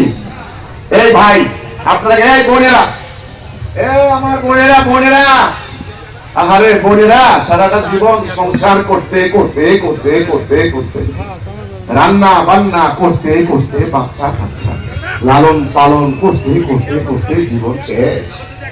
যতই সেবা করেন, এরপরে তুমি কি আরো হারাদিন ঘরে বসে বসে যতই কষ্ট করো, এরপরে তুমি করোটা কি? করোটা কি? হ্যাঁ, সংসার, সন্তান, স্বামী, শ্বশুর, সমস্ত লালন পালন করতে করতে করতে জীবন শেষ। বাবারে, আপনার খালি সংসার ধর্ম করার মূল দায়িত্ব ছিল না? দুনিয়াতে আপনার একটা দায়িত্ব আছে, ওই দায়িত্বের কথা আপনাকে কেউ বলে নাই। আপনি যে আল্লাহর কাছে যাবেন, সেই আল্লাহ আপনাকে যখন প্রশ্ন করবেন তোমাকে কি জন্য পাঠিয়েছি, আপনি যদি বলেন আমি তো জানি না কি জন্য, আমার বিয়ে দিচ্ছে অমুকের বেটার কাছে, সংসার করছি, বাচ্চা কাচ্চা হয়েছে, ওরা বড় হয়েছে, নাতি পুতি হয়েছে, বড় হয়েছে, মরে গেছি, আমার দুনিয়ার আমার কি উদ্দেশ্য আমি তো বুঝতে পারি নাই। তখন কি জবাব দিবেন ভাই? আরে এই বোনেরা কথাগুলো একটু মনোযোগ দেন, একটু মনোযোগ দেন। মনোযোগ না দিলে আপনাদের একটা সমস্যা কি, আপনারা যখন মিটিং এ আসেন বাচ্চা কাচ্চা তো আনতে হয়, বাচ্চা রাখা আর কেউ রাখে না, কিন্তু দায়িত্ব আপনার ঘাড়ে দিয়ে দিচ্ছে। এই বাচ্চার জ্বালায় আপনি কথাও শুনতে পারেন না, আপনি একটু বসতেও পারেন না। কিন্তু আজকের এখানে আসছেন কষ্ট করে, আমার কথাগুলো একটু শুনেন। হ্যাঁ, আচ্ছা, আল্লাহর এই কিতাব, আল্লাহর এই বিধানের কিছু মানবেন কিছু মানবেন, এটা কি হতে পারে? এটার নাম শিরিক। এটার নাম কি? শিরিক। যারা শিরিক করে তারা হচ্ছে কি? মুশরিক। তারা হচ্ছে কি? মুশরিক। আল্লাহ মুশরিকদেরকে মাফ করবেন না, শিরিক ক্ষমা করবেন না। আমি এই জন্য কথাগুলো বারবার রিপিট করছি, খুব সরল, এত তরল ভাবে বুঝাচ্ছি, এত সরল ভাবে আপনার চামচের মধ্যে দিয়ে বাচ্চাকে যেমন খাবার না আপনারা, আমি সেইভাবে চেষ্টা করছি। এরপর গিলতে না পারলে আমি কি করব? আর আমি আর কি করতে পারি আমাকে বলেন? কোন কালে মুসলমান জনগোষ্ঠী এত অজ্ঞ, দিন সম্পর্কে, আকীদা সম্পর্কে, ইসলামের লক্ষ্য সম্পর্কে এত অজ্ঞ কোন কালে ছিল না। এই অজ্ঞ তাদেরকে কে বানিয়েছে? কে বানিয়েছে? মানুষের তৈরি বিধান তাদেরকে বানিয়েছে। তাহলে শুয়োর খাওয়া হারাম, সুদ খাওয়া কি? দুই হারামের পার্থক্য বুঝছেন কিনা? আরে ভাই, কাঠ আছে না, কাঠ, এই যে কাঠ, এটাও একটা পদার্থ, লোহাও কিন্তু একটা, দুই পদার্থের পার্থক্য আছে না? আবার হীরাও কিন্তু একটা পদার্থ, পার্থক্য আছে না? আচ্ছা, আসেন আবার ঠিক তেমনি পার্থক্য বুঝবেন কিন্তু। ওকে, শুয়োর হারাম। আল্লাহ কোরআনে বলছেন যদি নিরুপায় হও খাইতে পারো, জুলুম না কইরা, খাওয়ার পারমিশন দিয়েছে। আপনি কোন জায়গায় গেলে ধরেন কিছু নাই, খালি শুয়োরের গোশত আছে, আপনি জান বাঁচানোর জন্য খেতে পারেন, কিন্তু সুদ খাওয়ার কোন সুযোগ দিচ্ছেন আল্লাহ? বলছেন আল্লাহ রাসূল জিহাদ ঘোষণা করে। এবার আসেন, দ্বীনের বিনিময়ে নেওয়া, দ্বীনের দাওয়াত দিয়া, মানুষদেরকে কোরআনের বয়ান দিয়া, কোরআনের শিক্ষা দিয়া বা বিনিময় দিয়া আপনার বিনিময় নেওয়া, এটা কি জায়েজ কিনা? হারাম। এই হারামের পার্থক্য দেখেন, বলছেন আগুন খাওয়া, আগুন খাওয়া, আল্লাহর সাথে কথা বলবেন না, তাকে পবিত্র করবেন না। তাহলে আমার কথা হলো, রোজা যেমন ফরজ, আল্লাহর রাস্তায় জিহাদ করা ফরজ। মুসলমান রোজা করে, কষ্ট করে রোজার মাসে, কিন্তু জিহাদ বাদ দিয়েছে। কেন বাদ দিয়েছে? জিহাদ করতে কষ্ট লাগে, জান মাল দিতে হয়, মাল খাওয়ার আশঙ্কা, সম্পত্তি হারানোর আশঙ্কা। এই জন্য মুসলমান রোজা রাখে, জিহাদ বাদ দিয়েছে। মুসলমান নামাজ পড়ে, আকিমুস সালাহ, সালাহ কায়েম করতে যায়, কিন্তু দ্বীন কায়েম বাদ দিয়েছে। মুসলমান আদালতে বিচার করে ব্রিটিশের আইনে, আল্লাহর আইন বাদ দিয়েছে। কথা বুঝেন? মুসলমান সুদ খায় দিয়ে, শুয়োর খায় না, শুয়োর ঘৃণা করে, কিন্তু মুসলমানের রাষ্ট্র চলে সুদের উপরে, সুদ খাচ্ছে। তাহলে আপনি বলেন মুসলমান কি কোরআনের মধ্যে আছে? এই মুসলমান কি ঈমানের মধ্যে আছে? আল্লাহর সঙ্গে যে চুক্তি, কন্ট্রাক্ট ছিল, লা ইলাহা ইল্লাল্লাহ, আল্লাহ তোমার বিধান ছাড়া কারো বিধান আমি মানব না, এই কথার মধ্যে আছে? তাহলে মুসলমান কি ঈমানে আছে? ঈমানে নাই। তাহলে কি নাই? ঈমান নাই। ঈমান না থাকলে বাকি আমলের কোনো দাম আছে? এক লেখেন, একের পিঠে একটা শূন্যদের কত হইছে, আর একটা শূন্যদের কত হইছে, আর একটা শূন্যদের কত হইছে। এক না থাকলে শূন্যের কোনো দাম আছে? এখন ঈমান আনতে হবে। এখন কি করতে হবে? ঈমান আনতে হবে। এই হিজবুত তাওহীদ আন্দোলন অন্য কিছুর জন্য তৈরি হয় নাই, আপনার জায়গা জমি দখল করার জন্য তৈরি হয় নাই। হিজবুত তাওহীদ আন্দোলন আপনার থেকে গরু বকরি নিয়ে পীর মুরিদি করার জন্য তৈরি হয় নাই। হিজবুত তাওহীদ আন্দোলন তৈরি হয়েছে আপনাকে ঈমানের দিকে ডাক দেওয়ার জন্য। এই ডাক ঈমানের ডাক, তাওহীদের ডাক, জান্নাতের ডাক, এই ডাক ঈমানের ডাক, কলেমার ডাক, তাওহীদের ডাক। এখন কি আনতে হবে? ঈমান আনতে হবে। কি আনতে হবে? এবার দ্বিতীয় পর্যায়ে ঈমানটা কেন আনবেন? এটা একটু ভালো করে বুঝে নিয়েন। ইমানটা কেন আনবেন ওটা একটু ভালো করে বোঝার আছে। আমার কথার দিকে মনোযোগ আছে তো নাকি?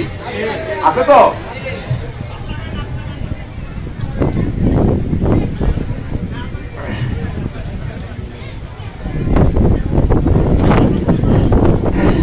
দেখেন গরম, আমরা যে বলি গরম, ইসলাম কিন্তু বরফ এলাকা থেকে আসে না। ইসলাম কিন্তু এসি রুম থেকে আসে না। আমার নবীর জন্ম কোথায় হয়েছে বলেন তো দেখি? আরো পৃথিবীর অন্যতম উত্তপ্ত জায়গা, গরম আর গরম, বালিয়াড়ি, পাথর আর পাথর, পাহাড় আর পাহাড়, খুব বন জঙ্গল খুব একটা নাই, মরুভূমির কিছু কাঁটাযুক্ত গাছ, ঠিক আছে? ওই জায়গা থেকে ইসলাম আসছে। কাজে গরম আমাদের জন্য খুব বেশি পেরেশানির ব্যাপার না। ইসলাম আসছে গরম থেকে, ব্যাপারটা বুঝতে হবে। একটু কষ্ট করেন, আমার নতুন ভাইদেরকে বসতে দেন। আপনারা যারা পুরনো সদস্যরা আছেন আপনারা একটু সিটটা ছেড়ে দিয়ে নতুন ভাইদেরকে একটু বসতে দিয়ে। হ্যাঁ, ওনারা আসছেন কষ্ট করে, আজকে ওনারা আজকে আমাদের মেহমান। আমার কথা কিন্তু কন্টিনিউশন চলছে। আচ্ছা আসেন, ইমান কেন আনবো? ইমানটা কেন আনবো? ইমান কেন আনবো? এই কথাটা কি বুঝতে পারছেন? ইমান কেন আনবো? কেন, কি কারণ? কেনর উত্তর বুঝবেন না? এই উত্তর বোঝার জন্য আমি সংক্ষেপে ঘটনা বলি। আমার আপনার জীবনের উদ্দেশ্য কি? আচ্ছা, আপনি যদি গরুর দিকে তাকান, একটু তাকান না ভাই, একটু দৃষ্টিটা খোলেন না। আধ্যাত্মিক দৃষ্টি, দৃষ্টি কিন্তু দুই প্রকার, একটা হলো বাহ্যিক দৃষ্টি, একটা হচ্ছে আধ্যাত্মিক দৃষ্টি। আধ্যাত্মিক দৃষ্টিটা একটু খোলেন না। হ্যাঁ, আপনারা দুই প্রকার, যে কোনো বাহ্যিক এক্সটার্নাল আর হলো ইন্টারনাল। আমাদের আত্মার দরজা তো বন্ধ হয়ে গেছে। আপনি গরুর দিকে তাকান, গরু আপনাকে, আপনি প্রশ্ন করেন গরু তোকে সৃষ্টি করা হয়েছে কেন, সে কথা বলবে না, কিন্তু আপনার দৃষ্টি সে উত্তর দিয়ে দিবে। ওকে প্রশ্ন করলে সে উত্তর পাবেন। কেন? তুমি দেখো, তোমরা আমাকে জবাই করে গোশত খাও, আমার চামড়া দিয়ে জুতা বানাও, গাভীর দুগ্ধ দিয়ে পুষ্টি অর্জন করো, এই জন্য তো আমাকে সৃষ্টি করা হয়েছে। আমার গোবর দিয়ে সার বানাও, মানে তোমার কল্যাণের জন্য আমাকে বানানো হয়েছে। কথা বুঝতে পারলাম কিনা? আপনি বকরি ছাগলের দিকে তাকান, নিরীহ ছাগল বেচারা সারাদিন টুকটুক করে ঘাস খায়। তাকে প্রশ্ন করেন তোর সৃষ্টির উদ্দেশ্য কি, সে বলবে আমাকে জবাই করে তুমি খালা পুষ্ট হয়ে যাও। উত্তর হয়ে গেছে, উত্তর পেয়ে গেছে। এই সূর্যকে প্রশ্ন করেন, সূর্য তোমার সৃষ্টির উদ্দেশ্য কি? সূর্য বলবে আমি তাপ দিচ্ছি, সকালে উঠি বিকালে অস্ত যাই, সকালে উঠি বিকালে অস্ত যাই, তোমাকে শক্তি দিয়ে যাচ্ছি, তাপ দিয়ে যাচ্ছি। আমি না উঠলে তোমার এই পৃথিবীতে কোনো প্রাণের সৃষ্টি হইতো না। কথা বুঝছেন কিনা? তাহলে আপনি এই সৃষ্টি জগতের গাছপালার দিকে তাকান, আপনার সার্ভিস দিচ্ছে। এই সূর্যের দিকে তাকান, আপনার সার্ভিস দিচ্ছে।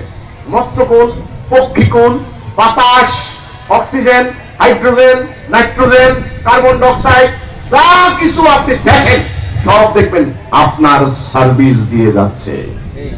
আপনার জীবনের উদ্দেশ্য কি? এই যে আপনার জীবনের উদ্দেশ্য কি? আমি একটা উদাহরণ দিচ্ছি। এখন একজন রাজা আপনাকে রাজবাড়িতে নিয়ে গেল। এই খেয়াল করেন, এই যে আঙ্কেল, কাকা, কথা বুঝছেন? একজন রাজা আপনাকে নিয়ে গেল রাজবাড়িতে। রাজবাড়িতে নিয়ে গেল বলতে, এই দেখো ওই যে লোকটা, দেখো এই লোকটা তোমার কাপড় চোপড় পরিষ্কার করে দিবে, ও হচ্ছে ধোপা, তোকে আমি নিয়োগ দিছি তোমার কাপড় পরিষ্কার করে দিবে। ওই লোকটা দেখো, ও হচ্ছে মালি, ও তোমার ফুলের বাগান, নানান ধরনের ফুল তৈরি করে দিবে তোমাকে। ওকে, ওই লোকটা দেখো, ও হচ্ছে রাঁধুনি, বাবুর্চি, মজার মজার রান্না করে দিবে, শাহী রান্না। ওই লোকটা দেখো, ওই লোকটার ডাক্তার, তোমার সমস্যাটা চিকিৎসা করে দিবে তোমাকে।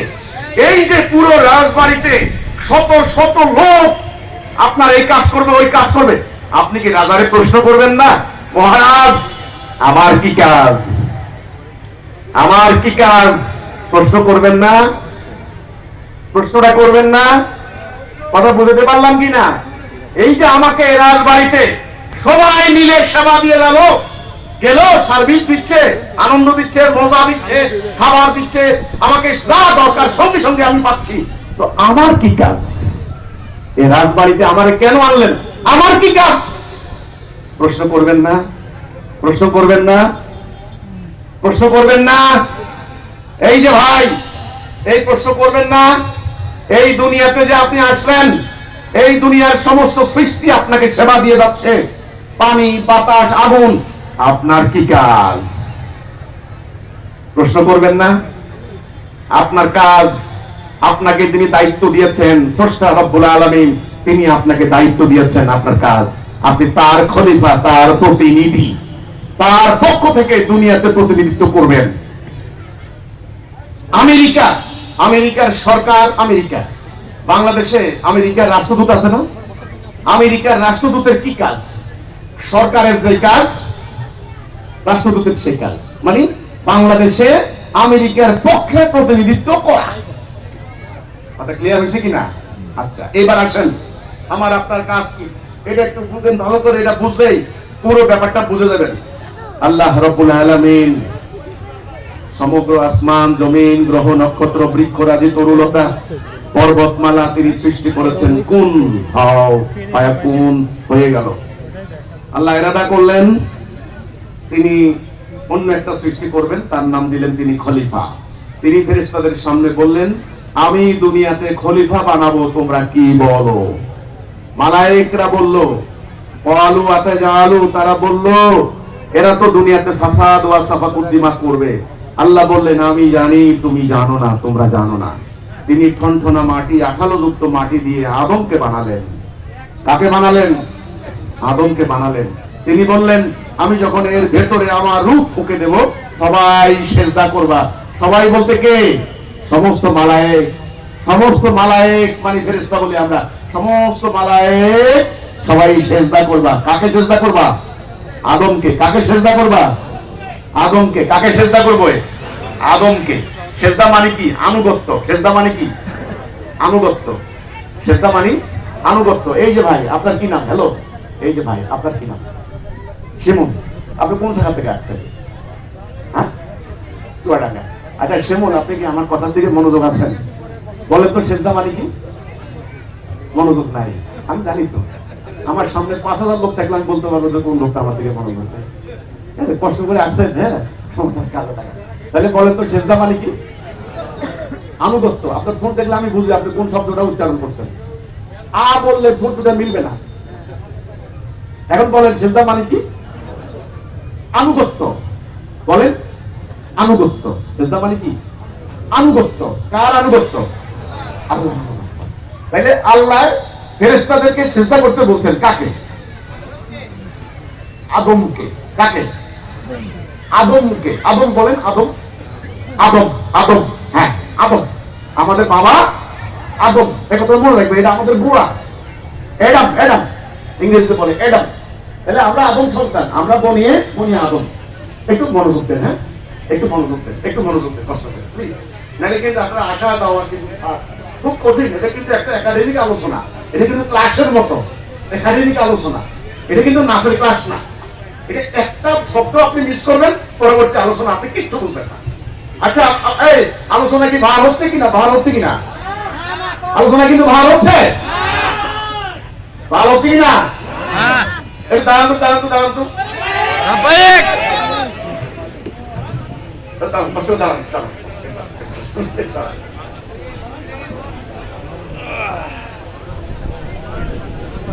যাদের দাঁড়াইতে কষ্ট হয় দাঁড়াইয়ের নাম বললেন। জি, বসেন, বসেন, বসেন। দেখেন, আমরা ইচ্ছা করলে এখানে ওই ধর্ম ব্যাখ্যার ঠিকানা বাংলাদেশে হবে না, এই ধরনের নিষেধ করে চলে গেলে লাভ আছে কি ভাই? মূল ব্যাপারটা বুঝতে হবে না, মূল ব্যাপারটা তো বুঝতে হবে। আল্লাহ রাব্বুল আলামিন তিনি বানালেন, বানাইয়া সবাইকে বললেন সেজদা করো। সবাই সেজদা করলো, ইবলিস সেজদা করে নাই। ইবলিস সেজদা করে নাই। আল্লাহ বললেন, ইবলিস সেজদা করলি না কেন? আল্লাহ বললেন, ও মাটি, আমি আগুন। আল্লাহ বলছেন, ও অহংকার, অহংকার করে এখানে থাকতে পারবে না, এখান থেকে বেরিয়ে যাও। আউযু বিল্লাহি মিনাশ শাইতানির রাজিম। রাজিম মানে কি? বিতাড়িত। আল্লাহ বের করে দিলেন। ওকে, ও বেরিয়ে গেল। তখন ইবলিস বলে, এই খেয়াল করেন, পবিত্র কোরআন, ইবলিসের সাথে আল্লাহর কথা হচ্ছে, ইবলিসের সাথে আল্লাহর কথা হচ্ছে। কি সাংঘাতিক ব্যাপার! ইবলিস বলে, আল্লাহ তুমি আমাকে বের করে দিলা, আমাকে সুযোগ দাও, আমি ওকে তোমার পথে থাকতে দেবো না।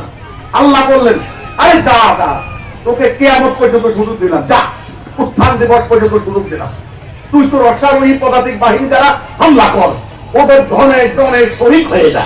তখন ইবলিস বলে, তুমি দেখবা তোমার দেওয়া সিরাতুল মুস্তাকিমের ডাইনে বামে আমি অ্যাম্বুশ করে থাকবো, ওদের অধিকাংশ বান্দাকে আমি নিয়ে যাবো। তখন আল্লাহ বলেন, আমার মুখলেস বান্দাদের উপর তোর কোনো কর্তৃত্ব থাকবে না। এই যে ডায়ালগ, এটা কার সাথে হলো? ইবলিসের সাথে আল্লাহ হয়েছে না? এখন দেখেন, আসেন, কথা হচ্ছে এখানে, এই যে আল্লাহ রাব্বুল আলামিন ইবলিসকে বাইর করে দিলেন, ইবলিস একটা কথা বলেছিল, আমি সিরাতুল মুস্তাকিম থেকে সরাবো। কোন জায়গা থেকে সরাবে? এ ভাই, কোন জায়গা থেকে সরাবে? সিরাতুল মুস্তাকিম। আমি আগে বলেছি ভাই, কোরআনের কিছু শব্দ আমাদের একটু একটু রপ্ত করার দরকার আছে। ইবলিস সরাবে কোন জায়গা থেকে? সিরাতুল মুস্তাকিম। আমরা আলহামদুলিল্লাহ সূরা পড়লে পড়ি নাই কথাটা, ইহদিনাস সিরাতাল মুস্তাকিম, আল্লাহ আমাদেরকে সিরাতুল মুস্তাকিমে চালাও আল্লাহ। ইবলিস ওখান থেকে সরাবে, কিন্তু অন্য কোনো কথা বলে নাই। সিরাতুল মুস্তাকিম মানে কি? সহজ সরল পথ। সিরাতুল মুস্তাকিম মানে কি? সহজ সরল পথ, সিম্পল, স্ট্রেট, সোজা পথ, এটা হলো সিরাতুল মুস্তাকিম। ইবলিস বলেছিল ওখান থেকে আমি সরাবো। আল্লাহ বললেন, আমার মুখলেস বান্দাদের উপর তো কোনো হাত নাই। এই পর্ব শেষ। আল্লাহ মাকে বানালেন, মাকে বানিয়ে আদমকে বললেন, আদম ইনি তোমার স্ত্রী, তোমরা দুইজন এই জান্নাতে থাকো। একটা নিষেধ, ওই গাছের নিকট যাবে না। এই শাজারাতা ফাতাকুনা মিনাজ জালিমিন, যদি যাও তবে জালেম হয়ে যাবে। শয়তান ওনাকে ভুলিয়ে দিলেন, ওনারা গেলেন, লজ্জাস্থান অনাবৃত হয়ে পড়লো। ওনারা জান্নাতের পাতা দ্বারা লজ্জাস্থান আবৃত করার চেষ্টা করতে লাগলেন। আল্লাহ রাব্বুল আলামিন ডাক দিয়া বললেন, আদম আমি কি বলি নাই শয়তানের কথা শুনবা না, ওর আনুগত্য করবা না? লা তাত্তাবিউ খুতুওয়াতি শয়তান, শয়তানের ইত্তেবা'আত করবা না, ওর কথা শুনবা না, ও তোমাদের প্রকাশ্য শত্রু। তখন বাবা আদম আর কোনো তর্ক বিতর্ক না করে তিনি তওবা করলেন সরাসরি, রব্বানা যালামনা আনফুসানা ওয়া ইল্লাম তাগফির লানা ওয়া তারহামনা লানাকুনান্না মিনাল খাসিরিন। আল্লাহ, আল্লাহ আমাদের ভুল হয়ে গেছে, আল্লাহ আমাদেরকে ক্ষমা করে দাও, মাফ করে দাও, আমরা জুলুম করেছি নিজেদের উপরে। তখন আল্লাহ মাফ করে দিয়ে বাবা আদমকে বললেন, ঠিক আছে, এখানে থাকতে পারবে না, এখান থেকে নামিয়ে দাও, এই পৃথিবীতে আমাদেরকে পাঠিয়ে দেওয়া হলো। বলা হলো, এখানে কিছু কালের জন্য তোমাদের জীবিকা রইল, আমার পক্ষ থেকে হিদায়াত আসবে। ফাইম্মা ইয়াতিয়ান্নাকুম মিন্নি হুদা ফামান তাবিআ হুদায়া ফালা খাউফুন আলাইহিম ওয়া লা হুম ইয়াহজানুন। আমার পক্ষ থেকে হিদায়াত আসবে। কি আসবে? হিদায়াত। কি আসবে? হিদায়াত। কি আসবে? হিদায়াত। এই শব্দটা মনে রাখেন, হিদায়াত। আপনারা হুদা নাম রাখেন না? হুদা, হুদা নাম রাখেন না? শামসুল হুদা, হুদা, হাদি, আব্দুল হাদি, হ্যাঁ, হিদায়াত, এই শব্দগুলো একই। হেদায়া মানে সঠিক পথ। হেদায়া মানে কি? হেদায়া মানে কি? সঠিক পথ। এই পথ কে দিবেন? আল্লাহ। বাবাকে বলেছেন, আমার পক্ষ থেকে পথ আসবে, যারা এই সঠিক পথের আনুগত্য করবে তাদের কোনো ভয় নাই, তাদের কোনো চিন্তা নাই। তাইলে আমাদের কোথায় হেদায়া আছে বুঝতে হবে না? ওই যে আমি শুরুতে বলেছিলাম, মসজিদ থাকবে, কি থাকবে না? হেদায়া থাকবে না। কি হারিয়ে যাবে? হেদায়া হারিয়ে যাবে। এই হেদায়া সঠিক পথ আপনাকে জান্নাতে নিয়ে যাবে। এই হেদায়া আল্লাহ দেন। কে দেন? আল্লাহ দেন। আলহামদুলিল্লাহ, আল্লাহ শুকর, আলহামদুলিল্লাহ, আল্লাহ হিজবুত তাওহীদ আন্দোলনকে হেদায়া দান করেছেন। জামানার ইমাম ইমামুজ্জামান জনাব মোহাম্মদ বাইজিদ খান পন্নী, ওনাকে আল্লাহ হেদায়া দান করেছেন। হেদায়া কে দেয়? আরে ভাই, হেদায়া কি শয়তান দেয় নাকি? আল্লাহ বলেছেন সূরা বাকারাতে, আমি হেদায়া দেব। হেদায়া মানে সঠিক পথ, আর শয়তান যেটা বানাবে ওটা হলো ভুল পথ।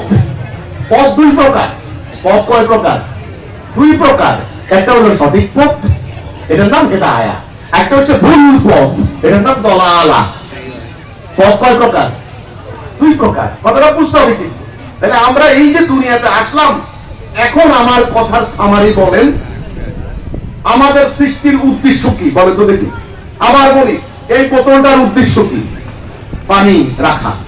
ওকে, এই ঘড়িটার উদ্দেশ্য কি? সময় দেওয়া। এই ফ্যানের উদ্দেশ্য কি? বাতাস দেওয়া। তাহলে আমার আপনার জীবনের উদ্দেশ্য কি? আল্লাহর খেলাফত করা। আমি কার খলিফা? আল্লাহর খলিফা। কার খলিফা? খলিফা মানে প্রতিনিধি। খলিফা মানে কি? প্রতিনিধি। তাহলে আমার আপনার মূল কাজ কি? ভাই আমি একটা কথা বলি, এই যে আমাদের প্রধানমন্ত্রী তারেক জিয়া চীনে গেছে না? চীনে মালয়েশিয়া গেছে না? এখন মালয়েশিয়ার সরকার যদি বলে আপনারা আমাদেরকে 1000 কৃষক দিবেন, কৃষক, তাহলে আপনি কি বুঝবেন এদের মূল কাজ কি? মালয়েশিয়া যাইয়া কৃষি কাজ করে না, চাষবাস করা। আপনারা আমাদেরকে 1000 ডাক্তার দিবেন, তারপরে তার কাজটা কি? চিকিৎসা করা, এই না? তাইলে এখন এই দুনিয়াতে আপনি আল্লাহ খলিফা। কার খলিফা? আল্লাহ খলিফা। খলিফা মানে কি? প্রতিনিধি। আমার মুখে মুখে বলেন, খলিফা মানে কি? প্রতিনিধি। প্রতিনিধি ইংরেজিতে বলে রিপ্রেজেন্টেটিভ। আরে ভাই আমাদের এই যে পার্লামেন্টে এমপিরা যায় না, এমপিরা কার প্রতিনিধি?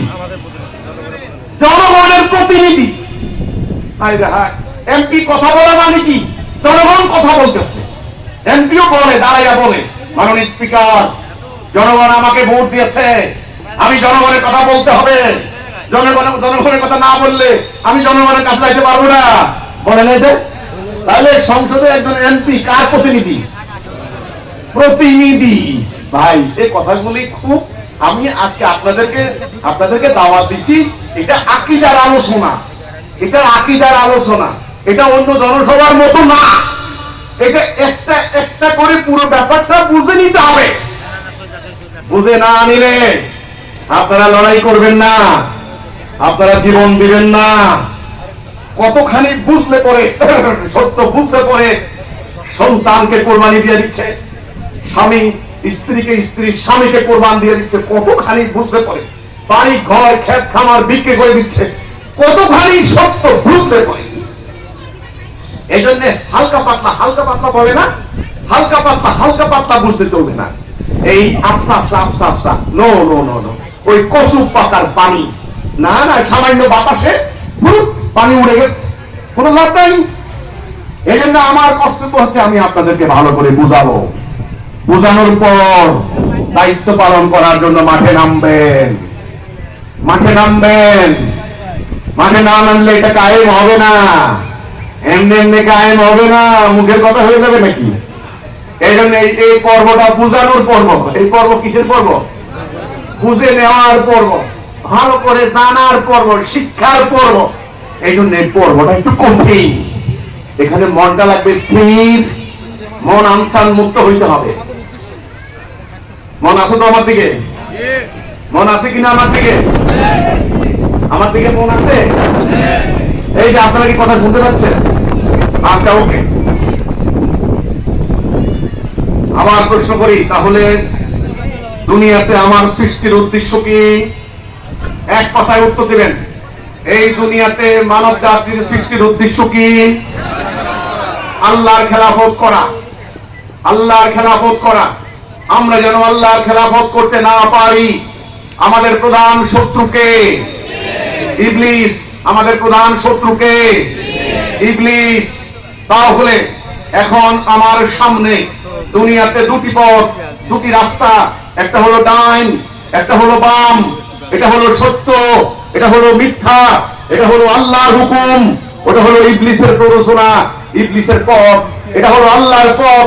এই পথের নাম হিদায়াত, সিরাতাল মুস্তাকিম। এই পথের নাম দলালাহ, গায়রুল্লাহ। এই পথে যারা চলবে তারা জান্নাতে যাবে, এই পথে যারা চলবে তারা জাহান্নাম যাবে। এই পথে যারা থাকবে তারা মুমিন, এই পথে যারা থাকবে তারা কাফের। রাস্তা কয়টা? দুইটা। মানুষ কয় প্রকার? দুই প্রকার, মুমিন, কাফের। পরকালের পরিণতি কয়টা? জান্নাত, জাহান্নাম। দুনিয়াতে সার্কামস্টেন্স কয়টা হতে পারে? দুটা, শান্তি, অশান্তি। এখন আপনি আমি সিদ্ধান্ত নেব, আমরা কি ডাইনে যাব নাকি বামে?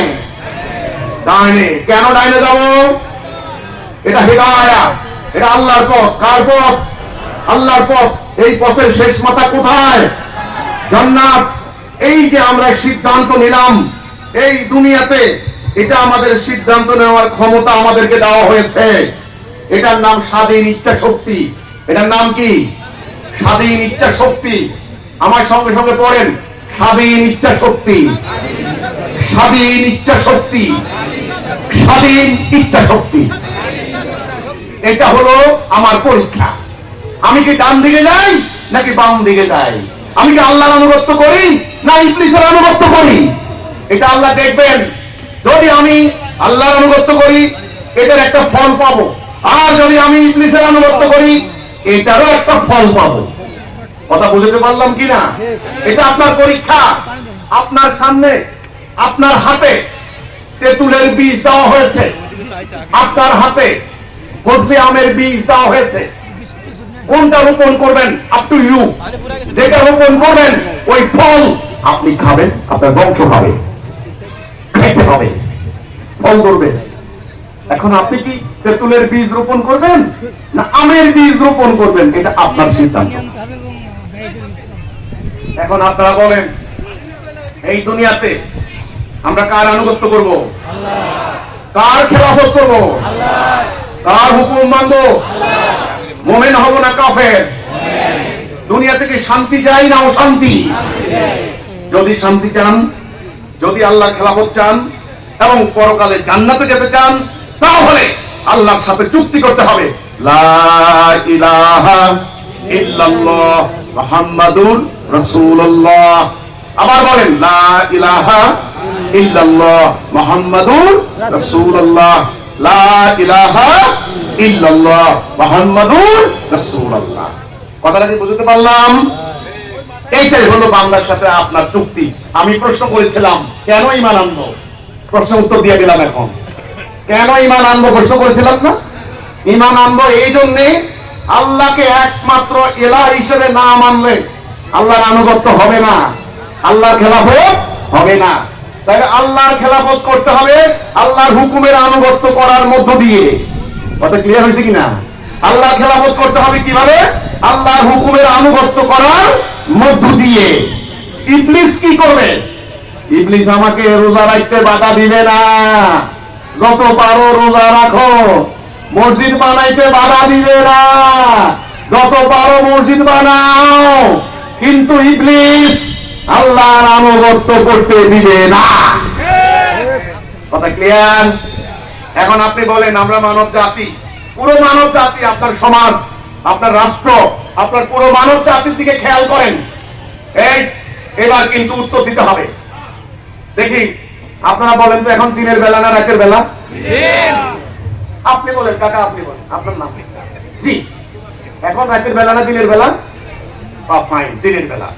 এখন কি সকাল না দুপুর বেলা? দুপুর বেলা। আপনি কি নারী না পুরুষ? ও ফাইন। আচ্ছা বলেন তো, এই যে এটা রং কি সাদা না কালো? সাদা। তার মানে আপনি খুব সচেতন। আপনি কি বাঙালি না ইংরেজ?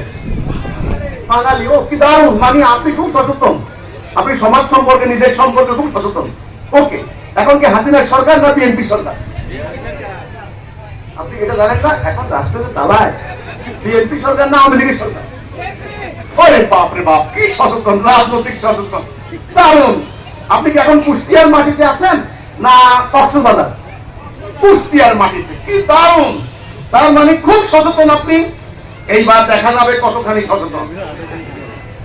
সত্য মিথ্যার বেলায় আমি জানি না, হুজুরে জানে, এগুলা কইলে হবে না। হাসরের দিন আল্লাহ বলেছেন, তোমার আমলের জন্য অন্যকে দায়ী করা হবে না, অন্যের আমলের জন্য তোমাকে দায়ী করা হবে না, তোমার সিদ্ধান্তের জন্য তোমাকে দায়ী করা হবে, তোমার আমলের জন্য তোমাকে দায়ী করা হবে। কাজেই কাকারা, বাবারা শুনেন, মনোযোগ দেন। এইবার আপনি বলেন, আমাদের সমাজের মানুষ, আমাদের দেশের মানুষ, আমরা কি ডান দিকে আছি না বাম দিকে আছি? বর্তমানে বর্তমানে বর্তমানে বর্তমানে প্র্যাকটিক্যালি আমরা কি ডাইনে আছি না বামে আছি? এই যে উনি কিন্তু এটা দেখাইলো। আপনি বলেন, আমরা কি ডাইনে আছি না বামে আছি? বামে আছি।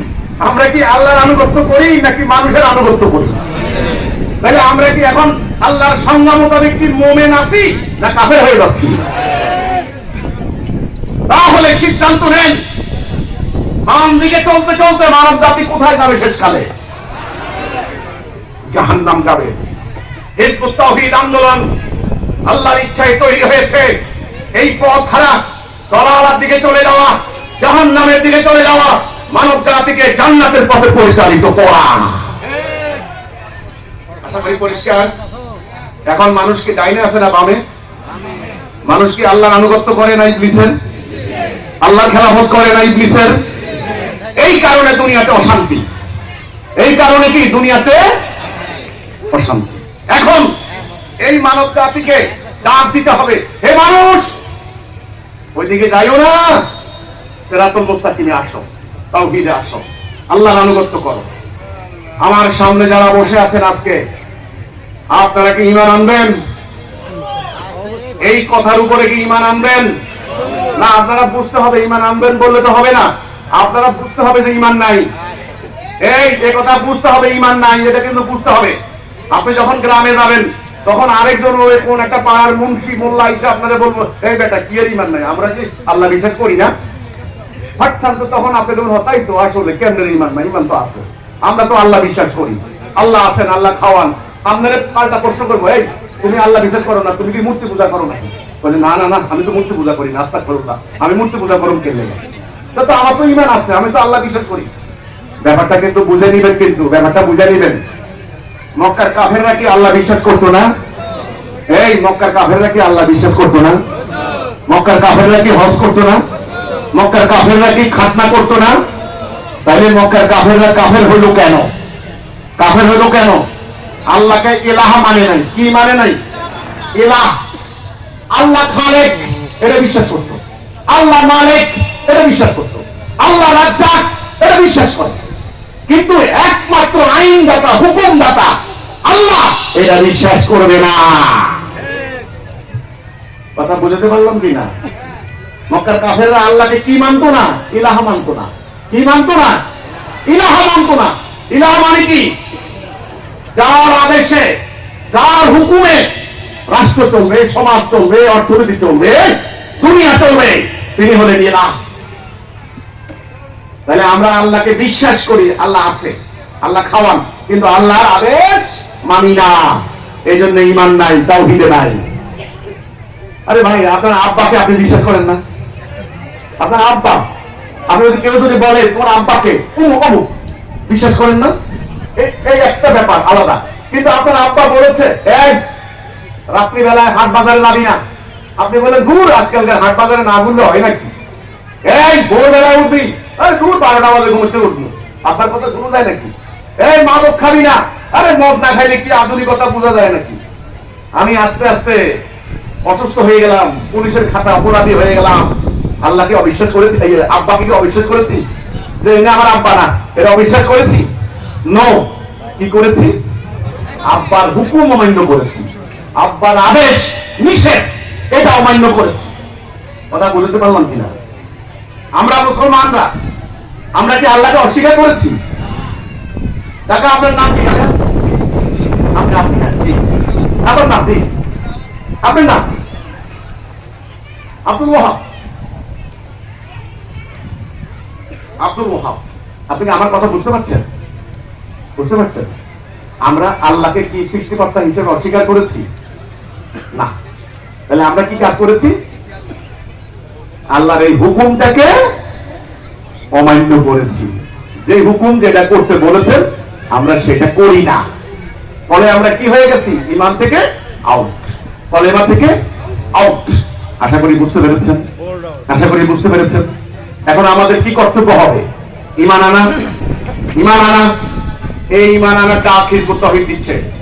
ঈমান আনতে হবে এই কথা বলে, লা ইলাহা ইল্লাল্লাহ মুহাম্মাদুর রাসূলুল্লাহ, অর্থাৎ আল্লাহ, আমি আমার এই জীবন পরিচালনা করার ক্ষেত্রে, আমার ব্যক্তি জীবন, আমার সমাজ জীবন, রাষ্ট্র জীবন, অর্থনৈতিক জীবন, বিচারিক জীবন, সামরিক জীবন, সকল জীবনে দিক ও বিভাগে আমি তোমার হুকুম ছাড়া কারোর হুকুম মানি না।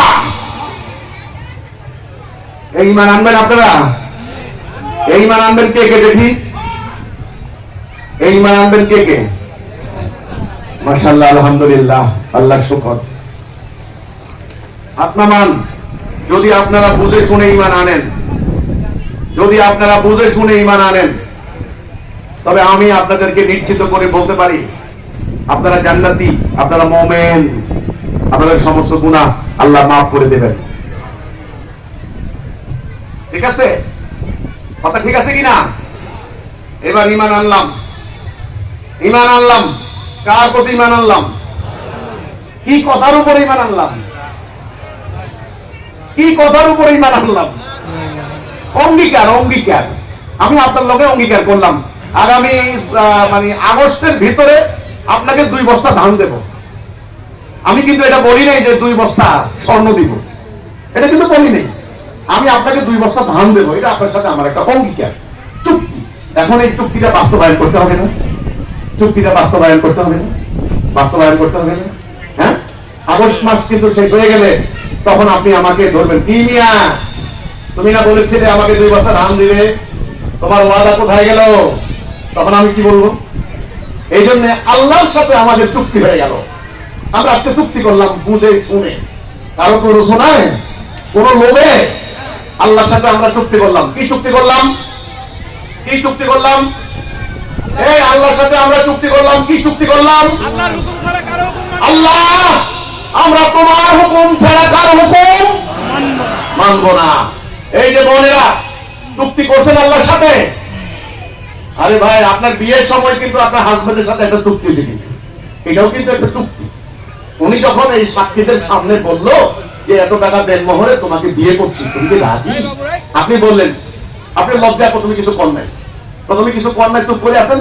পরে আপনাকে শিখেছে সবাই বল বল বল, তোমরা আলহামদুলিল্লাহ রাজি, সবার মনোযোগ দিল, আপনার এই সংসার শুরু হলো। এই যে সারা জীবন, আপনার এই কথা মনে আছে না? মনে আছে না যে মিস্টার সলিমউদ্দিনের সাথে আমার চুক্তি, আমার সংসার। এই অবস্থায় যদি অন্য ব্যাটার সাথে কানেকশন করেন, এই সংসার কি টিকে? এই সংসার কি টিকে? এটার নাম শিরিক। এটার নাম কি? শিরিক। সাবধান। আমরা আল্লাহর সাথে চুক্তি করলাম। কি চুক্তি করলাম? বলেন না, কি চুক্তি করলাম? আল্লাহ, এই জীবনে তোমার হুকুম ছাড়া, তোমার আদেশ ছাড়া, তোমার আনুগত্য ছাড়া কারো আনুগত্য করব না। এটাই হলো লা ইলাহা ইল্লাল্লাহ মুহাম্মাদুর। চুক্তি করছেন, শক্ত করে করছেন, গিট্টু দিচ্ছেন, ভালো করে গিট্টু দিচ্ছেন। এই গিট্টু দেওয়ার নামে কিন্তু হলো আকীদা, চুক্তি। আল্লাহর সাথে চুক্তি করছেন কিনা? চুক্তিতে 2 পক্ষ থাকে, জানেন তো নাকি? যে কোনো চুক্তিতে বহু পক্ষ হয়, বহুপক্ষীয় চুক্তি হয়। এটা রাষ্ট্র দেহ 3-4 রাষ্ট্র মিলে একটা চুক্তি হয়, করে কিনা? তাহলে এই চুক্তি মানে 2 পক্ষ লাগে। আমরা চুক্তি করলাম কার সাথে? আল্লাহর সাথে। যারা চুক্তি করেছেন, মৃত্যু পর্যন্ত যদি এই চুক্তি বলবৎ রাখতে পারেন, আপনাদের সমস্ত গুনাহ মাফ, আপনাদেরকে আল্লাহ জান্নাতে দাখিল করবেন। এই সুসংবাদ দেওয়া হলো। নাম্বার 2, ঈমান আনার পরের কাজ কি? ঈমান আনলাম, ঈমান আনার পরের কাজ কি? ঈমান আনার পরের কাজ হলো এই দিনটাকে কায়েম করা। কি করা? এটা কি কায়েম আছে? এটা কি কায়েম আছে? এই যে ভাইয়া, আপনার নাম কি? আপনি আপনি না, হ্যাঁ আপনি উড়া দাঁড়ান দাঁড়ান দাঁড়ান দাঁড়ান। হ্যাঁ, শাহজাহান। লাল চাম, মাশাআল্লাহ। লাল চাম কিন্তু সবসময় হয় না, কিন্তু খুব বিরল ঘটনা। লাল চাম, রেড মুন, এই গত বছর গেছে মতো না, অনেকদিন পর পর হয়, কিন্তু লাল চাম বিরল ঘটনা। লাল চাম বুঝতে হবে ভাইয়া। আচ্ছা বলো তো, আমাদের রাষ্ট্রে কি এটা কায়েম আছে? কায়েম বুঝো তো নাকি? কায়েম মানে এটাকে কার্যকরী করা। এই মোতাবেক রাষ্ট্র চলবে, আদালত চলবে, বিচার চলবে, অর্থনীতি চলবে, মানব জাতি চলবে, এই কোরআন মোতাবেক। এটা কি আছে এখন? কায়েম নাই। কিন্তু কি আছে বলো তো দেখি? এটা মুখস্থ হচ্ছে, তাফসীর করা হচ্ছে, হুজুররা বান্ডেলে বান্ডেলে টাকা কামাই করে খাচ্ছেন, কিন্তু এটা কি টাকা কামাই করার জন্য আছে? No no no no no. এই ঘরের উদ্দেশ্য কি? সময় না দিলে এর কোনো মূল্য আছে? এই ফ্যানের উদ্দেশ্য কি? বাতাস না দিলে এর কোনো দাম আছে? এখন বলো এটার উদ্দেশ্য কি? এটাকে কায়েম করতে হবে। কায়েম করে সমাজে শান্তি প্রতিষ্ঠা করা, মানব যেন দরজাগুলি ঘুমাতে পারে। মানবতার কল্যাণ, মানুষের শান্তি, এটা কি এখন আছে? কেন নাই? ঘরে তো কোরআন শরীফ আছে, নাই কেন? বলো তো নাই কেন?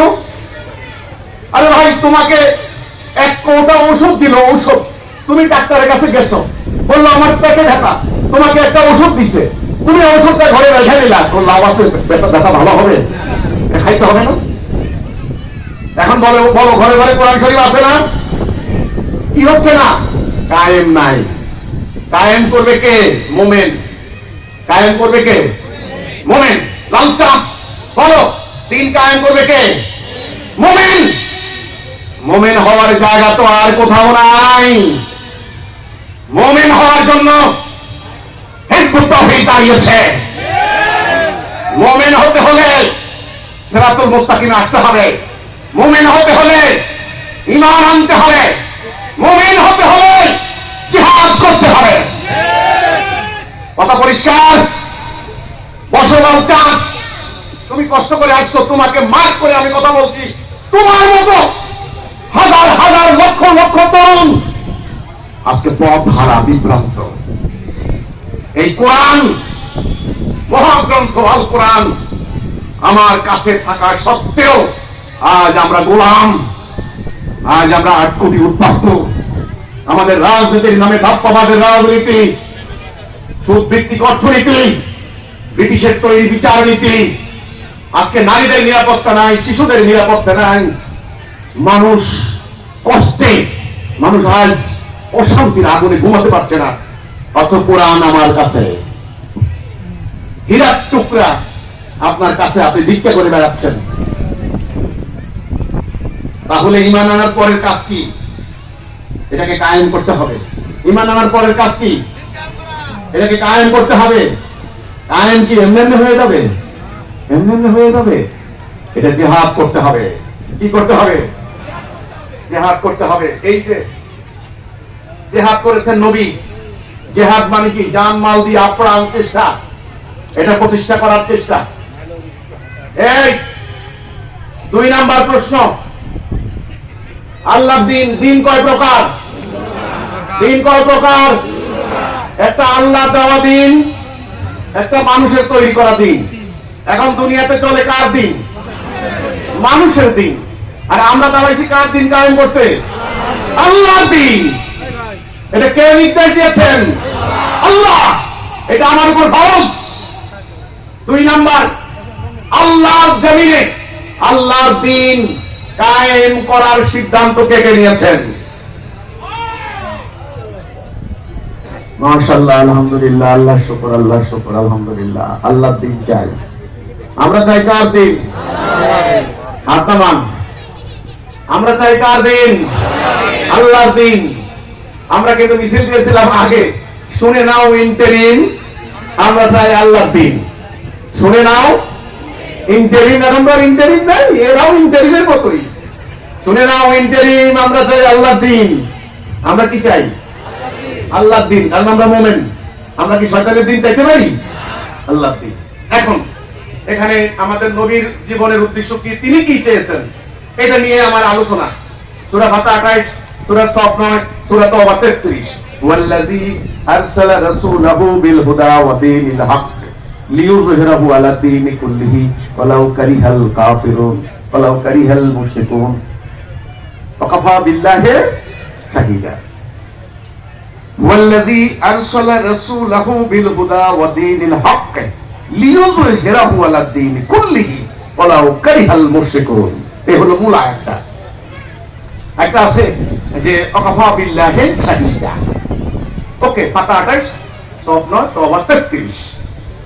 তিনি আল্লাহ, যিনি আপন রাসূলকে হেদায়েত এবং সত্য দিন দিয়ে পাঠিয়েছেন, কেন এটাকে অন্যান্য দিনের উপরে বিজয়ী করে। আচ্ছা বলেন তো, নবী আগমনের উদ্দেশ্য কি? দিন বিজয়ী করা। নবী আগমনের উদ্দেশ্য কি? দিন বিজয়ী করা। তাহলে নবীর উম্মতের কাজ কি হবে? নবীর যে কাজ, উম্মতের সে কাজ। এই কথাটা বুঝছেন কিনা? নবীর যে কাজ উম্মতের সেই কাজ। তাহলে নবী কি কাজ করেছেন? রক্ত দিয়ে, গাছের লতা পাতা খেয়ে, যুদ্ধ করে, পেটে পাথর বেঁধে, সন্ধান মোবারক শহীদ করে, মাথা ফাটিয়ে, রক্ত দিয়ে যুদ্ধ করে 160টা যুদ্ধ করেছেন। তিনি কি কায়েম করেছেন? কি কায়েম করেছেন?